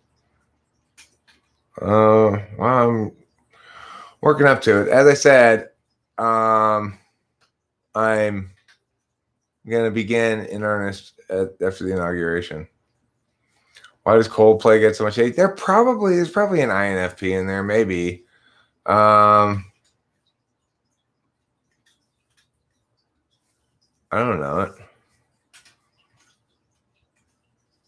Yeah, to die by your side. Thank you, Rachel. Again, the NI comes through. I appreciate it. Nailed it again. Thank you. To die by your side.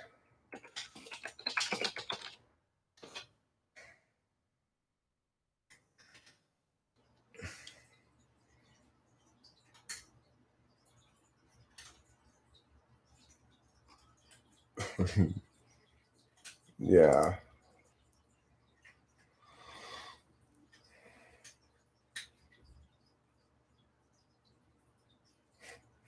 Take me out tonight. Take me anywhere. I don't care. I don't care. I don't care. And in the darkened underpass, I thought, oh God, my chance has come at last. But then a strange fear gripped me, and I just couldn't ask.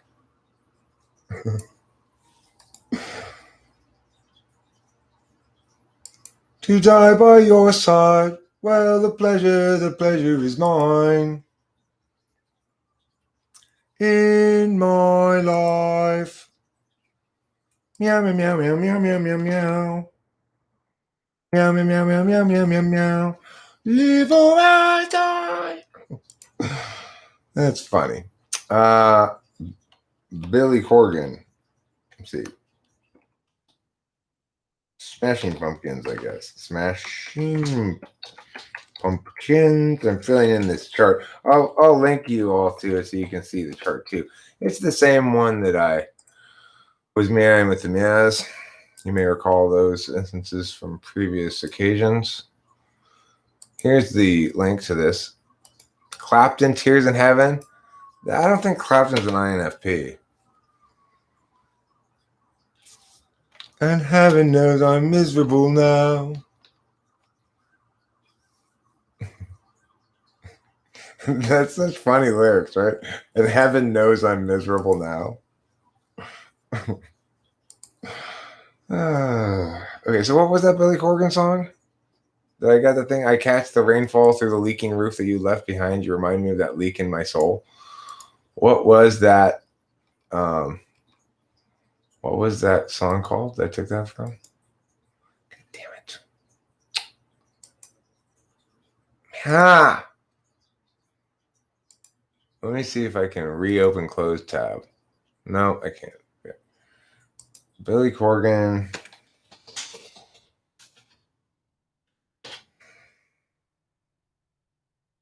Go back to where I was.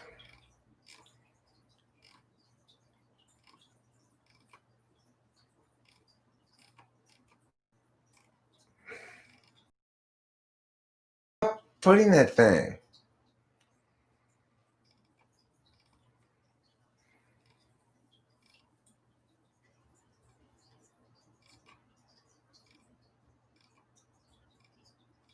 Which one was it? Number 5, blank page. I catch the rainfall through the leaking roof you left behind. You remind me of that leak in my soul.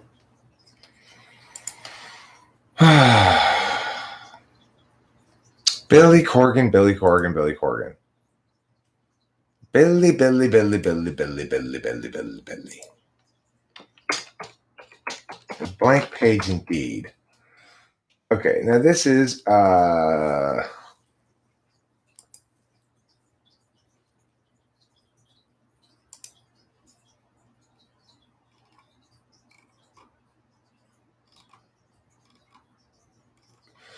Heaven Knows I'm Miserable Now is a good one to use, actually. I'm going to try that one. Heaven Knows I'm Miserable Now. That's a good one to use.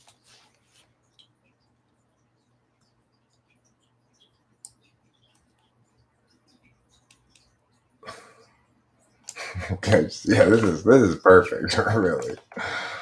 I'll let the Smiths have 2 entries, I think. I was happy in the haze of a drunken hour, but heaven knows I'm miserable now. I was looking for a job, then I found a job, but heaven knows I'm miserable now in my life. Why do I give valuable time to people who don't care if I live or I die? I don't know, Marcy. Why do you? You have some sort of, are you a glutton for punishment? Are you one of those masochists or what? Why do you give your valuable time to people who don't care if you live or if you die? Heaven knows you are miserable now. I will get rid of this one, I think. Here we go.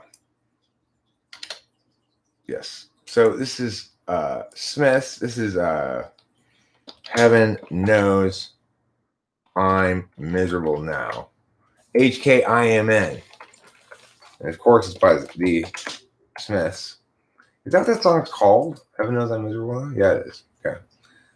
Let's see what's going on the stream. What other suggestions do we have for INFP songs? Most Peculiar Man, Simon and Garfunkel.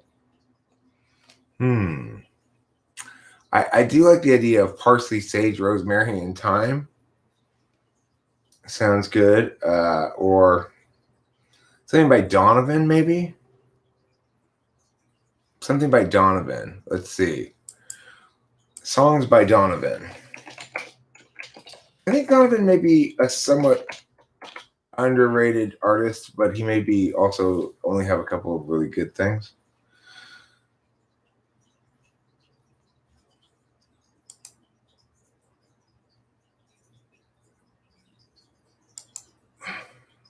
No, I'm not sure he's an INFP, actually. It's hard to say.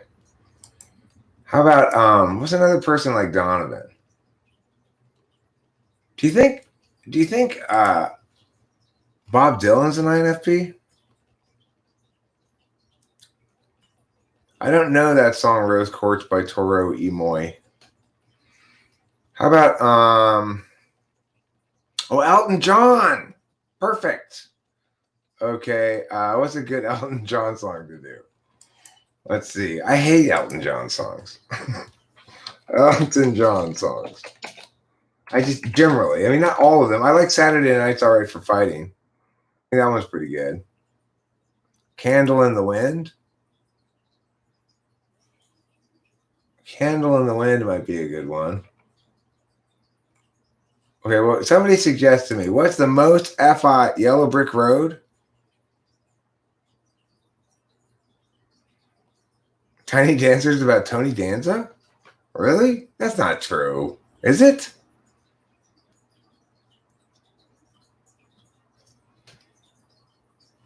Okay, so I think I'm going to... No. Tiny Dancers about Tony Danza? There's no way. That's got to be an urban legend. There's no way.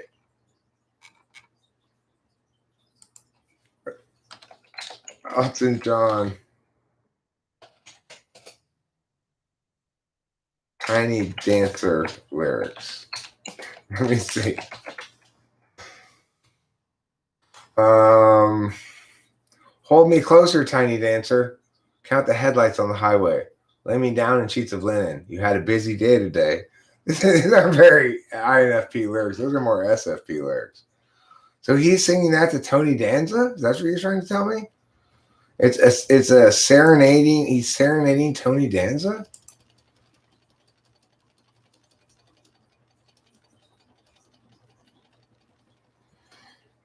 By Halsey. I don't know who Halsey is. I'm going to Into the Ocean by Blue October. I don't know that song. I want songs that I know. Famous songs that probably everybody knows. Like,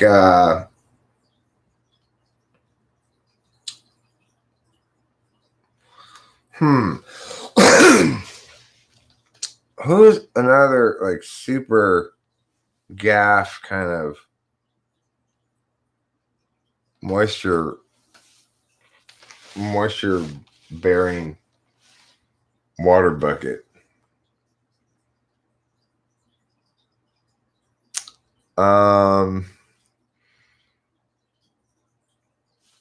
What about Say Something, I'm Giving Up on You? That's a sad song. Say Something. Oh, that reminds me. I know who's an INFP. REM guy.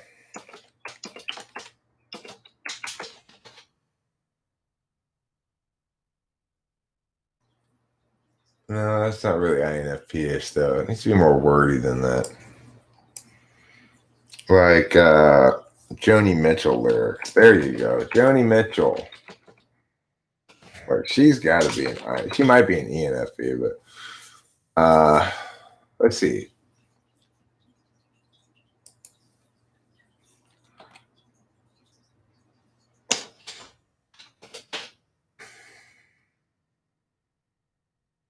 Let's see.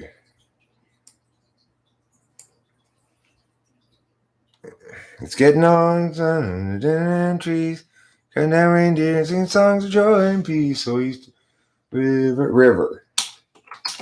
That's what that song's called.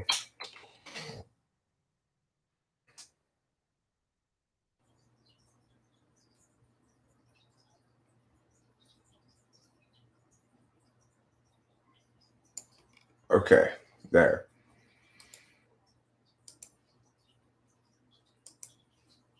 So now we're going to include these fine Joni Mitchell lyrics into it. There should be enough lyric references.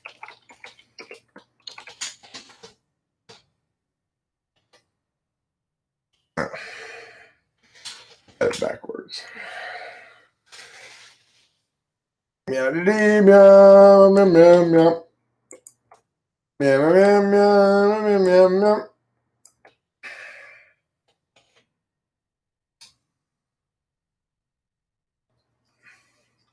These aren't good choice. I'm gonna get rid of this one and pick a different Joni Mitchell song. Like, what's a good one? What's this Blue album track list?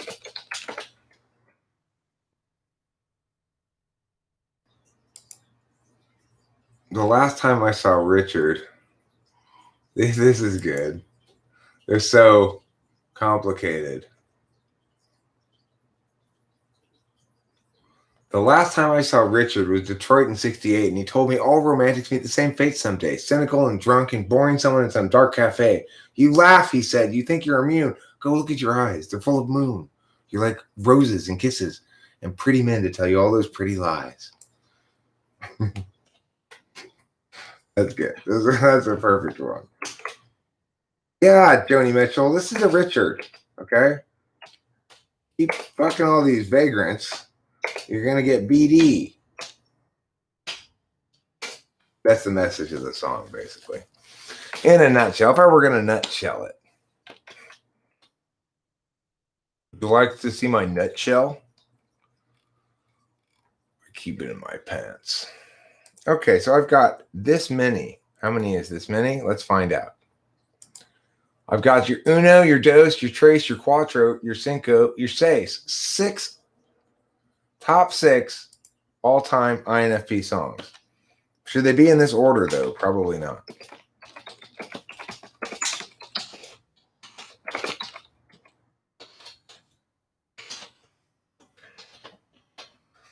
So we're gonna do it like meow. In 6th spot. I'm gonna do Alive by Pearl Jam. That's in 6th place. So we're gonna have to add some rows below in said fashion. Insert row below. I'm gonna move Torn to number 5. Right here, cow.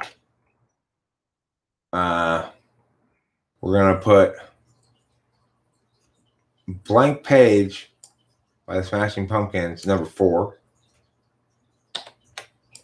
Yeah.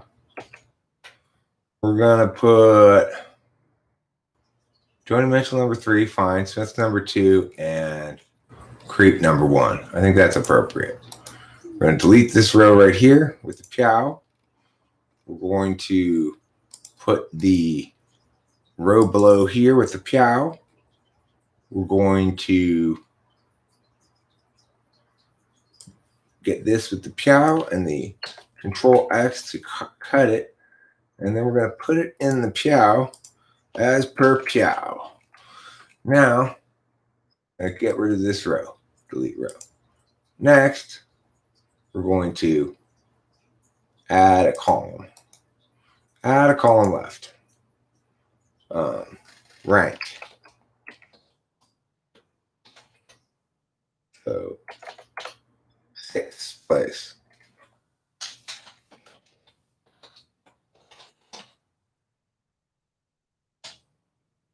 Fifth place. 4th place. Honorable mention.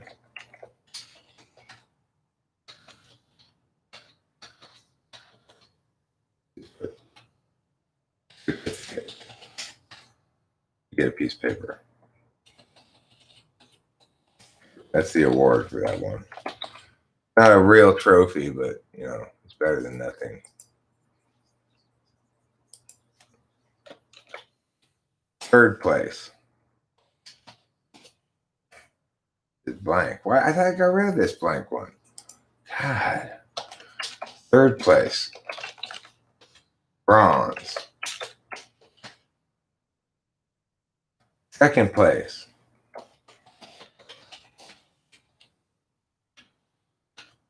Silver. What? And here. And first place. Gold. Okay, now we're going to delete this extra row with the, yeah. Okay, next we're going to zoom out so I can see better. So this table is too long. And that doesn't really help. But I could get rid of this with the yeah. And the yeah. This needs to be single spaced, is what it does. Let's see if I can single space it. Single. There we go. That's better. Now we're cooking with cheese whiz. Okay, so this needs to take up too much space. So this is going to just meow this. We're going to meow that. We're going to meow, oops, that. There. Now, let me just make all of these the same size as this one. What size is that? 8. This whole column, make it 8.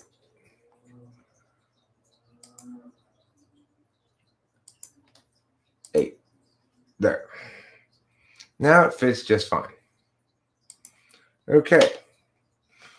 We're doing good. We're going to make this a color to make it bronze color. We're going to find the color bronze. This is bronze. Let's probably change the text color to something that stands out against bronze, like blue. No, maybe just white. White. Okay. And then this one is silver. So we're going to need to find silver highlight. It's kind of like this. That's kind of silvery. And let's see, the bronze looks gold is the problem. What do I use for gold then? Okay, so gold should be, this should be gold. And this one, this bronze, no, wait, this is too dark for gold. This should be bronze. That should be gold. Or is that the same color? It just looks darker because of the words. Yeah. Okay, this should be gold. This should be darker. I'll make this with black text and it'll look darker. Aha! You see what I'm saying? That's called thinking aloud. Okay, that's bronze. This is silver. This is gold. Certificate doesn't get a color. Okay, so now we're done with this. Thanks for everybody's help. Done and done. No, we're done, Winston's mom. We're done. God, you're always being awkward and pushing it too far. It's not funny anymore. You ruined the joke now. And before that, it was serious. Before you ruined it and turned it into a joke. Now you've ruined the joke.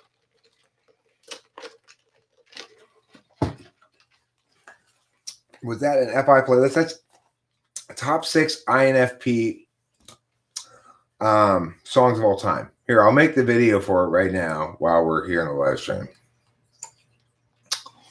So I just need to set this thing up with the OBS. And then I need to, okay, I could do, oh no, that won't work. Well, let's see. Full screen. Okay, good. And then oh, this should go like so. Okay, good. Now I think I need to make it bigger. So make it 90%. Beautiful page. Put this in the meow like so. And start down here. Okay, here we go.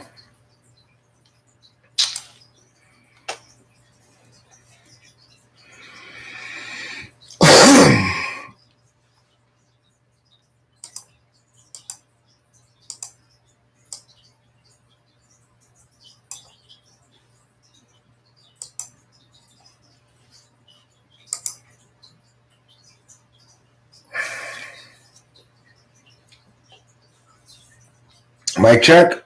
Okay, that's good. Hello, friends. My name is host Eric. I'm the host of Talking with Famous People, and together with my friends here in the live stream, whose names you see scrolling up there to the right, we've determined the top 6 all-time INFP songs. Now, what are you going to get when you get an INFP song? You're going to get some creativity. You're going to get some moisture. You're going to get some tenders, possibly a little bit of dew, some saline. Let's find out what number 6 is right now. Just jump right into it. Number 6, rank song, artist, lyrics. You see it right there. 6th place, Alive by Pearl Jam. While you were sitting home alone at age 13, your real daddy was dying. Sorry you didn't see him, but I'm glad we talked. That's some serious lyrics right there. Those are some very serious lyrics. And, INFPs are very serious people. Oh, I revealed the fifth place already. Might as well just get right into it. Fifth place, Torn by Natalie Imbruglia. This is an INFP classic. Get out the tissues. Get out the cry bucket to catch your tears so that you don't waste the salty moisture. Here comes Torn by Natalie Imbruglia. Nothing's fine. I'm torn. I'm all out of faith. This is how I feel. I'm cold and I'm shamed, lying naked on the floor. Illusion never changed into something real. I see. So you're saying you're naked, right, Natalie? You're totally missing the message here, okay? I'm talking about my feelings. But you are naked on the floor, right? It's ESTP and having a conversation with an INFP. Girl. Okay, here we go. Fourth place. Blank page.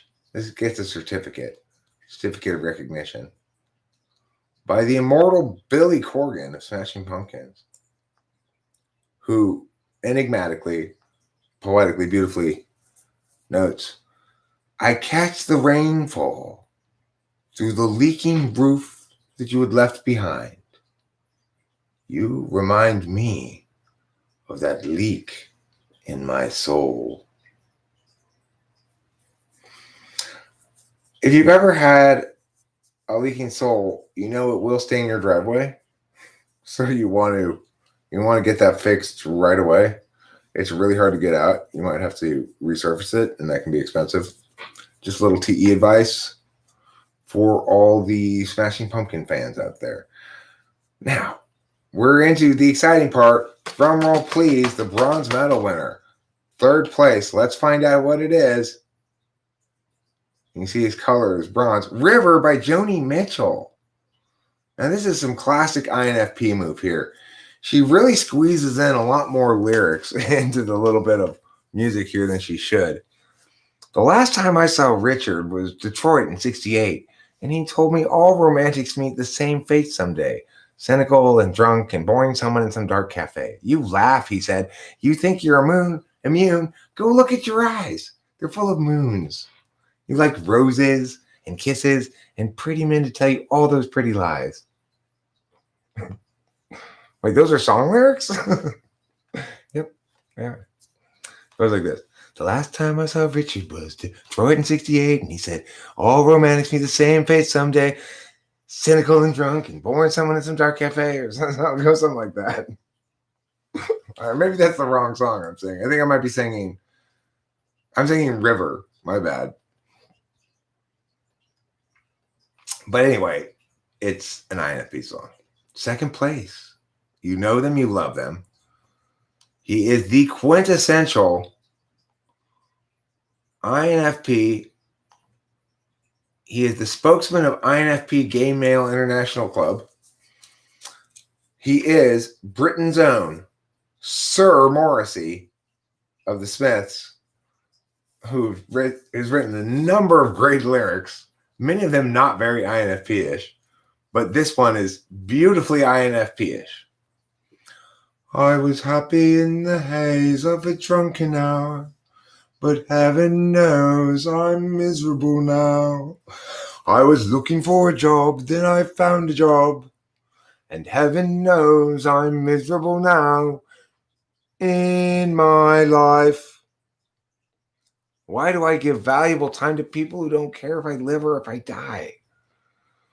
Two lovers entwined pass me by, and heaven knows I'm miserable now. Again? But Morrissey, do you finally know how Joan of Arc felt? Now I know how Joan of Arc felt.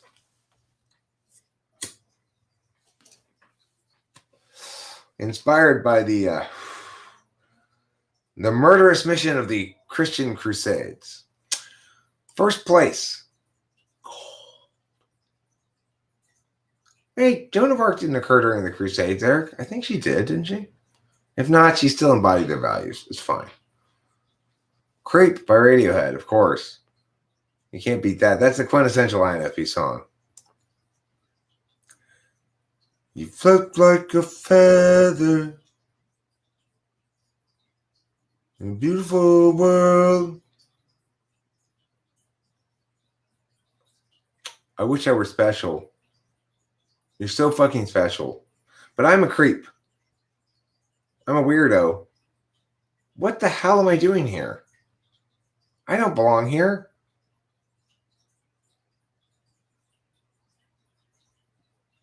I should be at home. My sweater should be bulky. I should be writing poetry. I should be thinking that Billy Corgan has something important to tell people. I'm just kidding. I'm sure most INFPs also understand that Billy Corgan is an insufferable ass beyond all reckoning. I don't think he's necessarily an INFP. I'm just saying that's a very FI song lyrics, very INFP-ish song lyrics. You know, I personally am a big fan of Joni Mitchell, at least one of her albums. The last time I saw Richard.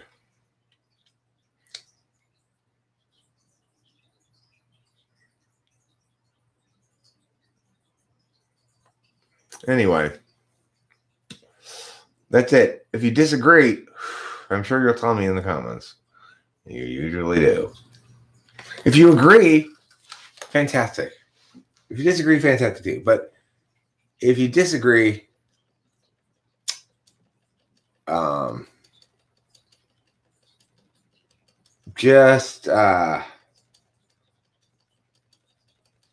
just be like, use this song for this other type. So it makes it a little bit more useful. Okay, thanks for watching. Bye. Good enough or not? Maybe. I could upload it. I could. I should. I schedule for tomorrow.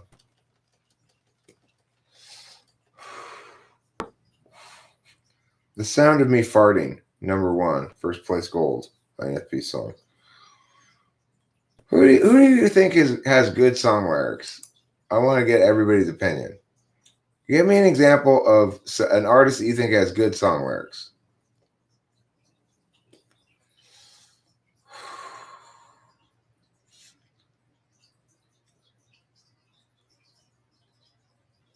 A.C. Newman? Brown Bird Muckenmeyer? Okay, it's a song with song lyrics. Brown Bird Muckenmeyer.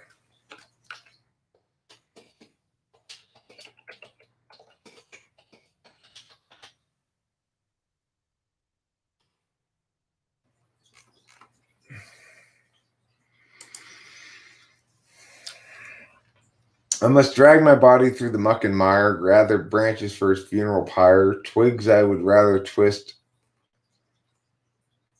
into nests or whittle wooden wings and fly, but they said, hey, oh, dig another well, the water reeks of sulfur, it's red as hell, and oh, rip the curbing all the way, throw the wood on the funeral pyre. I'd call on the Lord, but he can't help me now. I'd fall on my sword if only knew how to believe there's nothing above, only absence of breath, hatred, and love, but it was born in me. And if I can't burn it out, I'll forge all my swords into blades of a plow, toil all my days in these fields of fire, and welcome those flames in a funeral pyre. I must drag my body through the muck and mire, gather branches for his funeral pyre. We file down our fangs on the bones of our foes and curse their names with blood-swollen tongues. We file down our hearts on the kindness of friends, pick them up and cut them down again. It's a rather pessimistic song. Those are, yeah, I agree with you. Those are pretty damn good lyrics. It's very good lyric writing.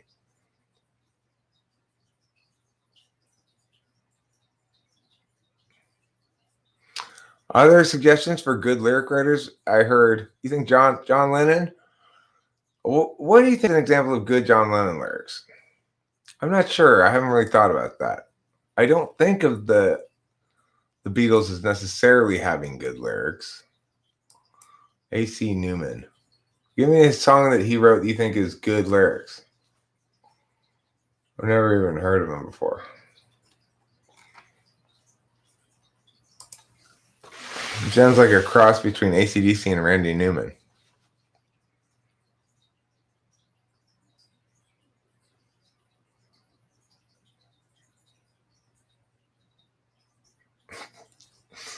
Oh my God. Turn down the pageantry there, Captain America. Hey, I'm the only one allowed to be pedantic like that around here. Strawberry Fields Forever.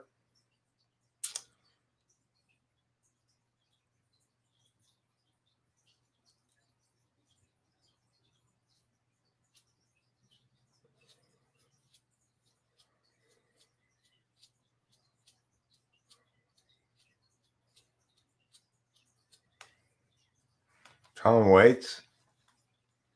I don't know. I'm not familiar with Tom Waits' lyrics. I tell you, one song I think has really good lyrics is "Hallelujah" by Leonard Cohen. That has good lyrics. I really like the lyrics of that. What other lyrics do I find especially effective? Let me think.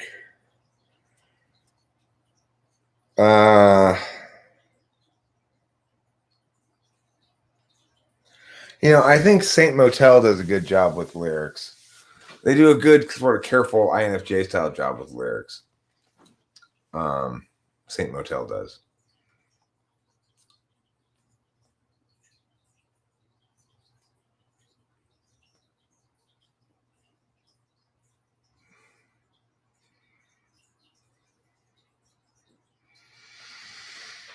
I would say that, like, okay, let's play a different game here. Who has better lyrics, Led Zeppelin or the Beatles?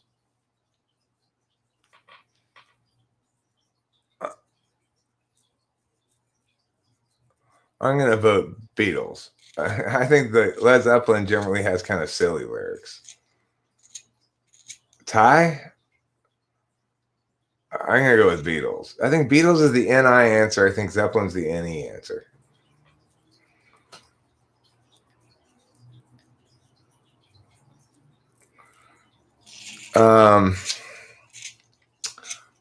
Both suck, says Grass Eater.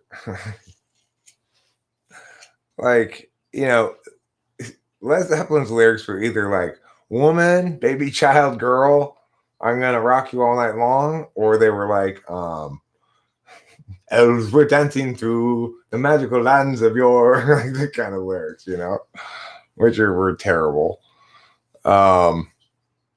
But they were still a fantastic band. Don't get me wrong. Led Zeppelin, Zepp rocks. As there was somebody around here who for years I haven't seen him now probably for years, but he had a car and the license plate said Zepp rocks, ZEPROX. And it had a space between the two too. So because you can get seven spaces. I would say that I really like Benjamin Britten's lyrics to the song Jerusalem. If you're familiar with that, they're weird, and I like them a lot. Let me pull up Benjamin Britten's Jerusalem. Is that right? Jerusalem song lyrics.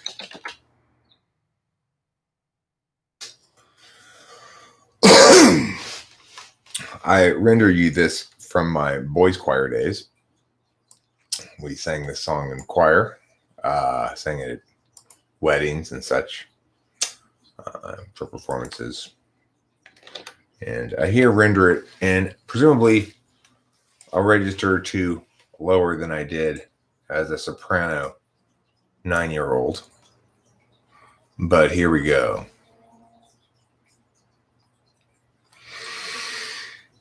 And did those feet in ancient time walk upon England's mountain green.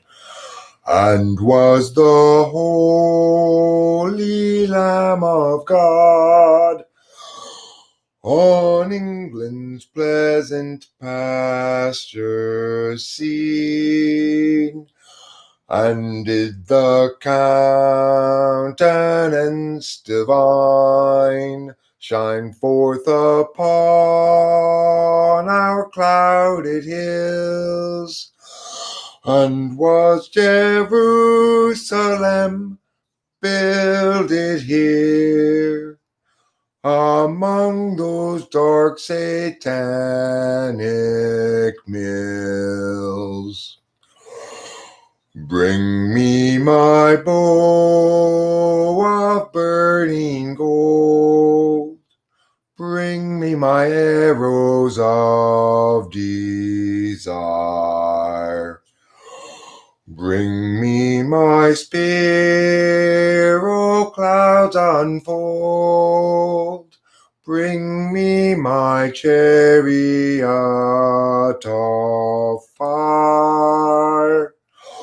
I will not cease from mental fight, nor shall my sword sleep in my hand, till we have built Jerusalem in England's green and pleasant hills. Thank you. That was Jerusalem. Lyrics by Benjamin Britten.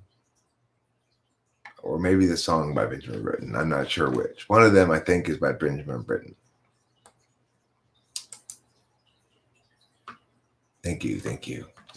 Appreciate it.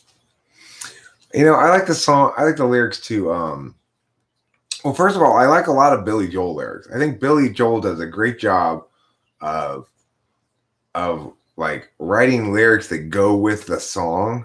You know, like it's still rock and roll to me, or those are the lyrics to that song. That's just it. It's just those have to be the lyrics to it.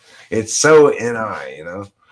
But I like the lyrics to "Excitable Boy" by Warren Zevon. That's those lyrics are great. If you're familiar with them, I'll pull it up here. Excitable Boy, Warren Zevon lyrics. Well, he went down to dinner in his Sunday best. Excitable boy, they all said. And he rubbed the pot roast all over his chest. Excitable boy, they all said. Well, he's just an excitable boy. He took in the 4 a.m. show at the Clark. Excitable boy, they all said. And he bit the usherette's leg in the dark. Excitable boy, they all said. Well, he's just an excitable boy. He took little Susie to the junior prom. Excitable boy, they all said. And he raped her and killed her. Then he took her home. Excitable boy, they all said. Well, he's just an excitable boy. After 10 long years, they let him out of the home. Excitable boy, they all said. And he dug up her grave and built a cage with her bones. Excitable boy, they all said. Well, he's just an excitable boy.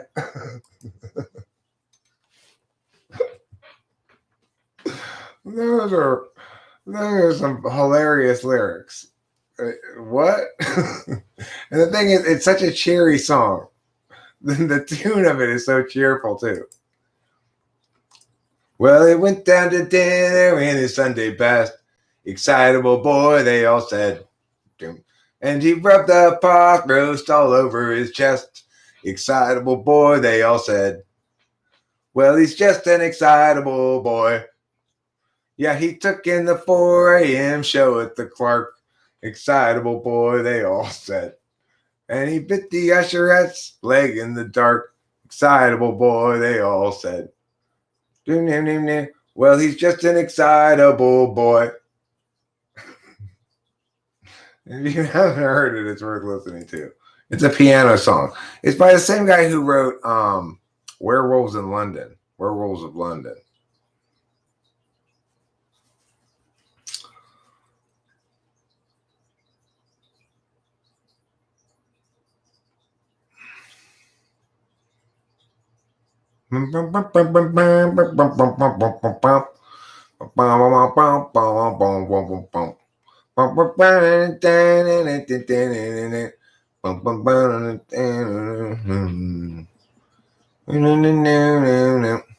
Idiot Wind by Bob Dylan.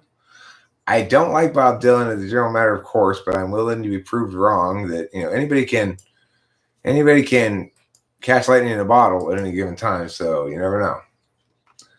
Someone's got it in for me. They're planting stories in the press. Whoever it is, I wish they'd cut it out quick. But when they will, I can only guess. They say I shot a man named Gray and took his wife to Italy. She inherited $1 million, and when she died, it came to me. I can't help it if I'm lucky. I do like these lyrics.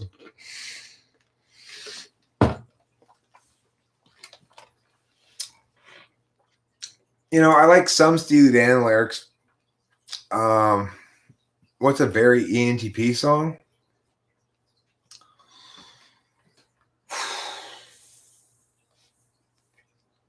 It's like I want to come up with something good, right? Not something jokey. There are good ENTP. There's good ENTP song. No, Frank Zappa is not an ENTP. Frank Zappa is an ENFP. He writes terrible music. ENFJ. Billy Joel's an ENFJ, I think. Eminem's an ENTP.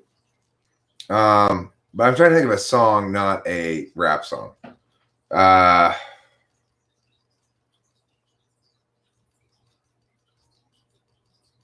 Well, I mean, there's a lot of good They Might Be Giants songs.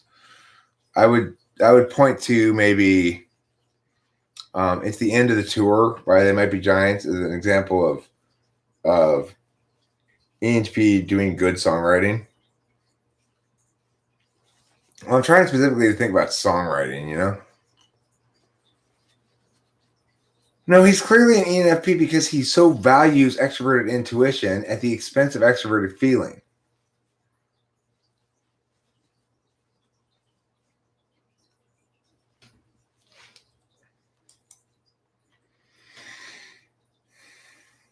They Might Be Giants are ENTP for sure. For sure. You can tell the introverted, like the extroverted feeling versus the introverted feeling. Now, like, either ENFP or ENTP could indeed come up with a lyric like the only thing of Frank Zappa that I can really sing off the top of my head, which is, "Don't fool yourself, girl. It's going right up the poop chute." Now, it is true that either ENTP or either ENTP or ENFP could come up with that, right?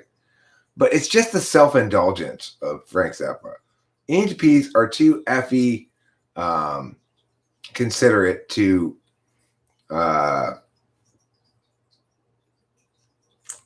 end up indulging themselves that much. Primus. Well, I mean, I don't think Primus is especially good. I do agree they're ENTP, but I don't think they're good. I'm trying to find something good. There's a lot of bad ENTP music. Most of it, almost all of it. I mean, it's just ENTPs fail for many of the same reasons that ENFPs fail, but they're a little bit more protected from that inclination than ENFPs are. But most of them fail utterly, and even the ones who have commercial success and kind of success end up being perceived as disposable or jokey. Like, for example, Bloodhouse Gang. Bloodhouse Gang is an ENTP thing, right? Right. And no, I have given them a series. I've listened to them. I had their album Sailing the Seas of Cheese in my car on CD. I used to listen to it when I was younger, but I guess I've grown it or came to recognize it as too limited. Eminem's an ENTP. There's not any doubt about that, in my opinion. some people disagree, but it seems obvious as obvious can possibly be. He's an EHP.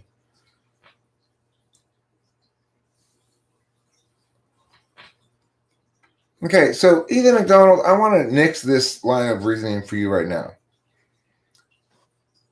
Ethan's opinion about what Eric would do if he were actually serious about being president is you've already rendered it utterly meaningless. You've made it clear that you already know things that make it impossible for me to become president. So there's no point for you to even think about it any further. And the fact that you would understand what I would do if I were actually serious is absolutely insane. Since you obviously don't understand anything about why I believe myself to be legitimately the best candidate available.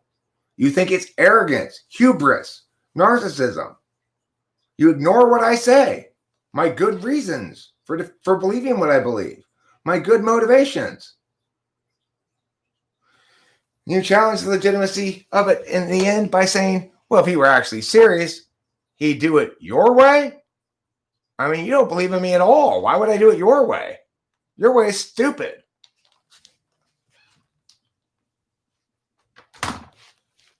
Why are you acting right now? I act all the time. I'm a professional actor. I'm an action type. I like to act.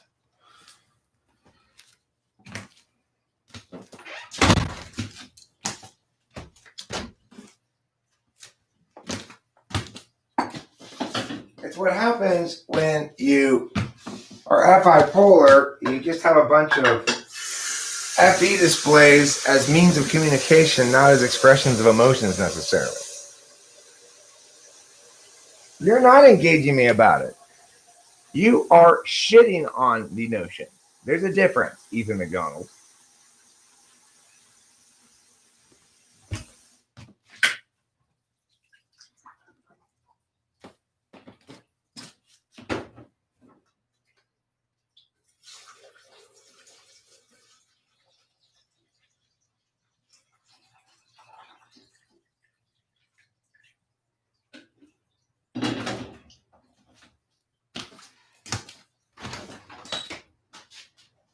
And may I additionally say, no, you cannot frame your wishing to avoid accountability on the truth of this as, yeah, I'm not going to engage Eric about it anymore. He's kind of emotional or something. No, sorry, you're not going to frame it like that.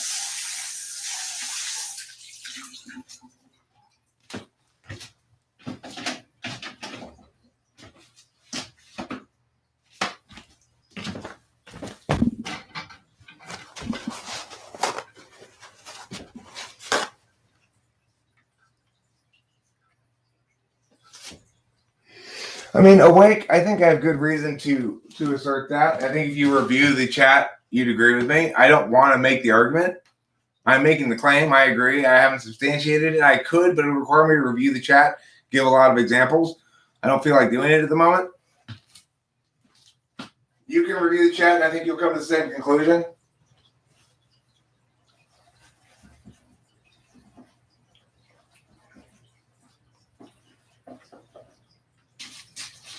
But if you don't, that's fine. You know, obviously, free country. Believe as you wish.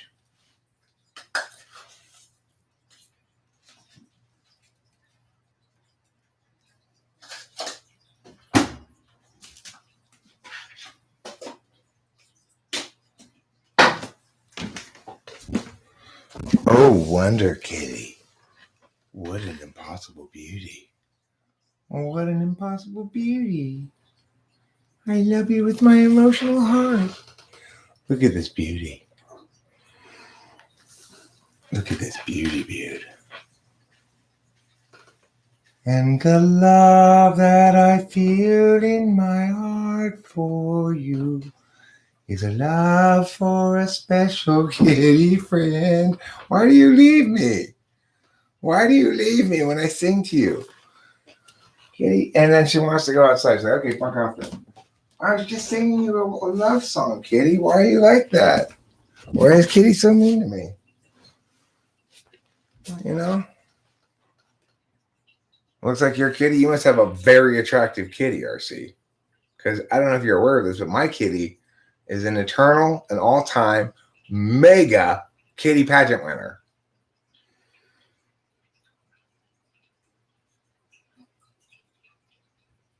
You challenged me to substantiate that you're the best candidate and not just say it. I mean, I substantiated it with lots of justifications. Do you remember any of the 5 or 6 different warrants I gave you?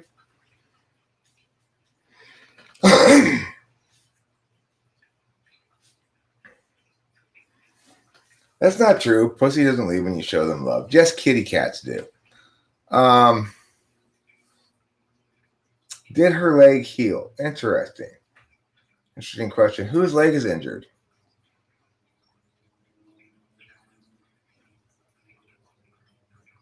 How would I handle Kanye as my political adversary? I don't know. I'd have to. I mean, if you're saying what's my general strategy towards Kanye, I don't have one.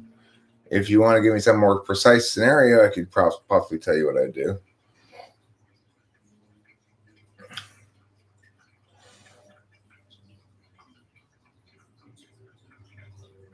I have not been here in a long time. Last time I was here, Kidders had a limpy leg. Oh, my cat.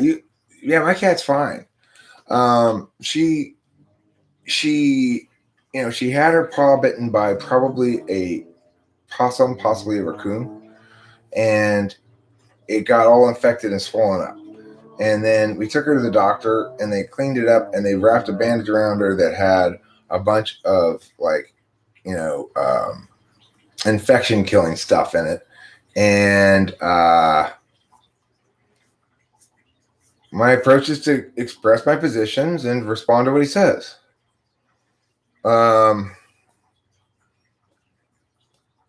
See, I don't like to say, okay, like, this guy I'm going to treat as an agenda. It would depend on what he says. I'm going to be responsive, of course. I know what my positions are on things. It depends what we end up talking about and what his positions are. I don't know what his positions are.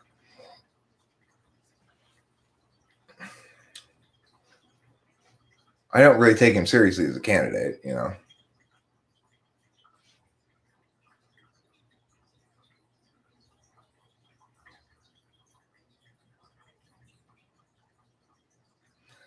Jeff Shaw again.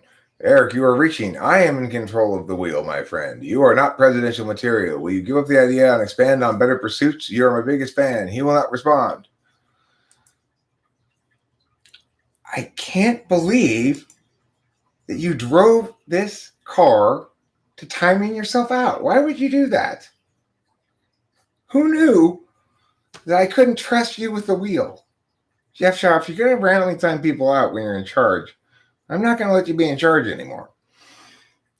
Which international relations do you want to seriously reconsider the nature of involving the U.S.? Okay, well, let me link, first of all, to my platform, which does talk specifically about international policy as well as domestic policy.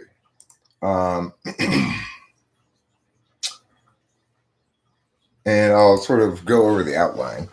Do you have anything specific you want? Any more specificity about the area you want addressed?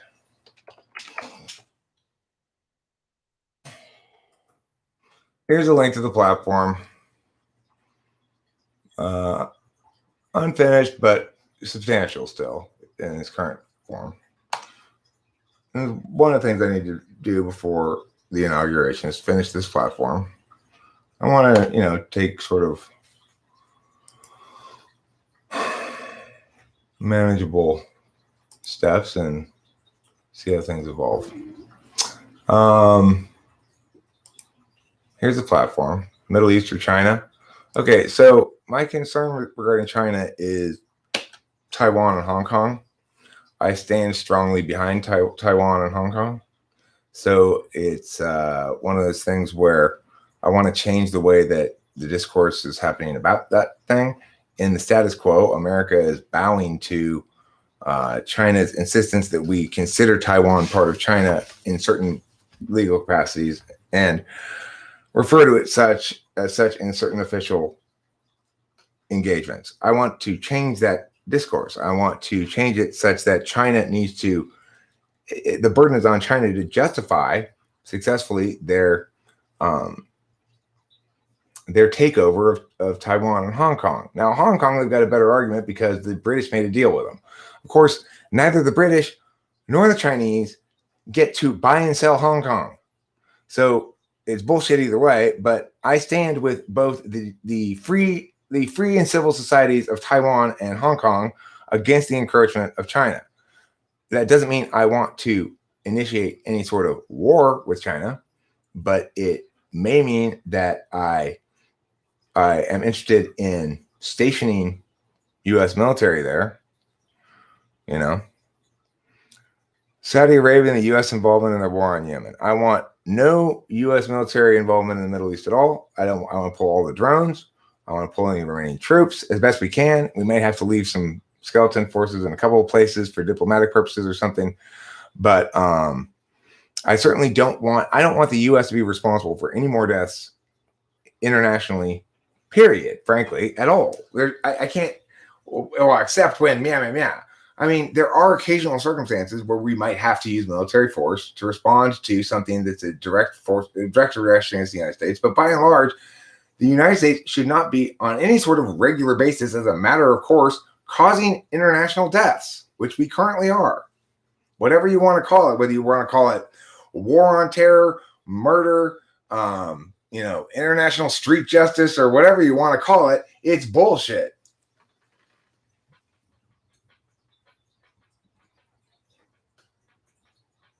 Is that sufficient clarity on that?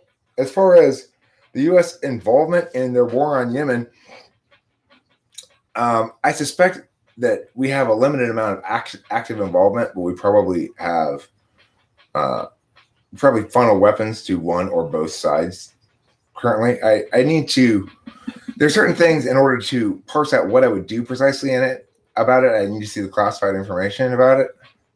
So there are some specifics I can't answer because I suspect there's classified shit I need to know. One can reasonably conclude that there is classified stuff I need to know to be certain about everything. But as a general policy, I have no problem committing to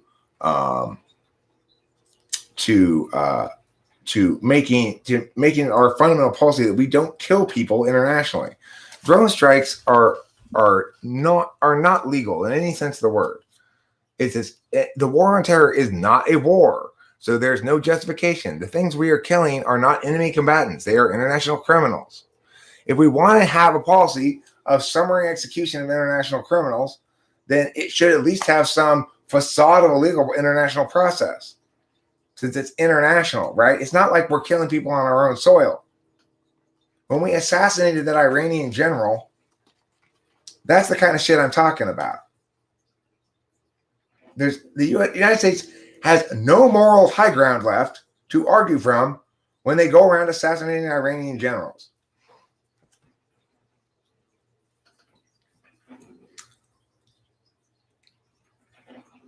I mean, you had the wheel, Jeff. You're the one who did that, right? You were behind the wheel, manipulating things. Remember? That's on you.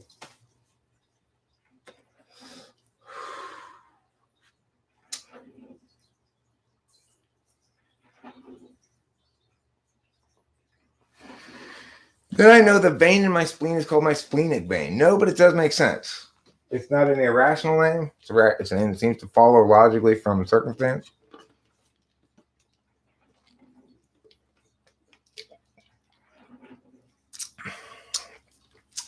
Do you know what the line on the underside of your penis is called? It's called the vein of life. You know, I kind of wondered about that for a long time until I think it was Brittany told me about that. She was a registered nurse, so she knew some things about penises, I guess.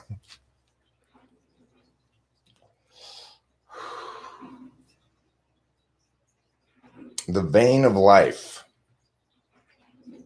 If you're going to be a vampire, please don't suck blood from the vein of life. Apparently, Google it. Maybe Brittany was bullshitting me. I don't know. I never fact checked this. So let's find out. The vein of life. Let's Google it and find out.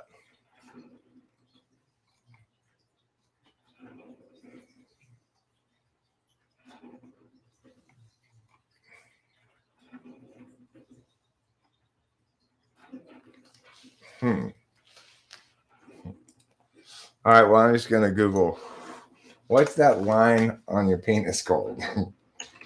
What's that seam on your penis called?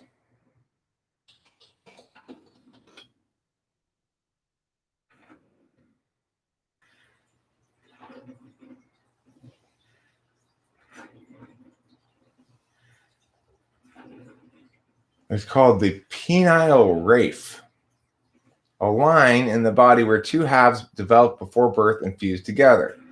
The line along the underside of a penis that runs from the tip of the penis to the anus is called the penile raphe, or the scrotal raphe, along the scrotum.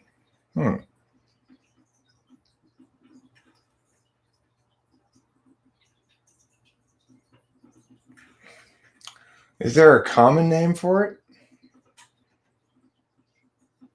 Other names for penile raphe. Other names for penile raphe. Other names.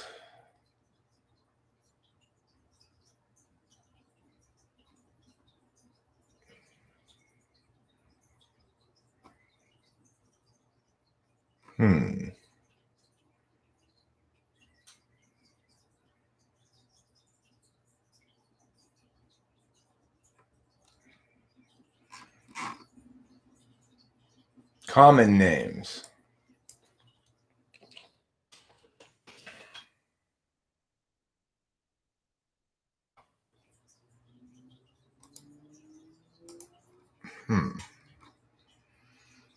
Maybe she was just bullshitting. I don't know. I know. I'll just Google the penile raphe with the term vein of life. See if somebody goes, penile raphe, sometimes called the vein of life, right? Put them both in quotes. Vein of life. No results found. I guess I was just told a line of shit. I don't know what else to say about that.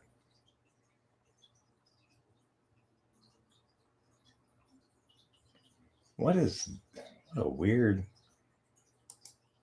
what is,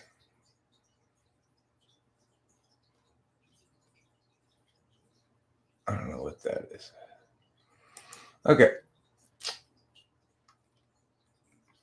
It doesn't seem to have any common name that I can think of. It's strange that it wouldn't have a common name, huh? Penis line, I guess, is its common name.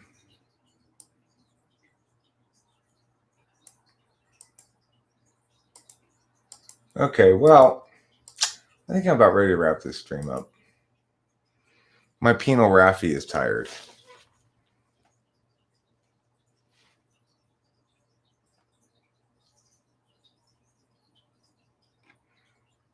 All right. See y'all later. Have a pleasant evening. Don't forget to eat plenty of cheese.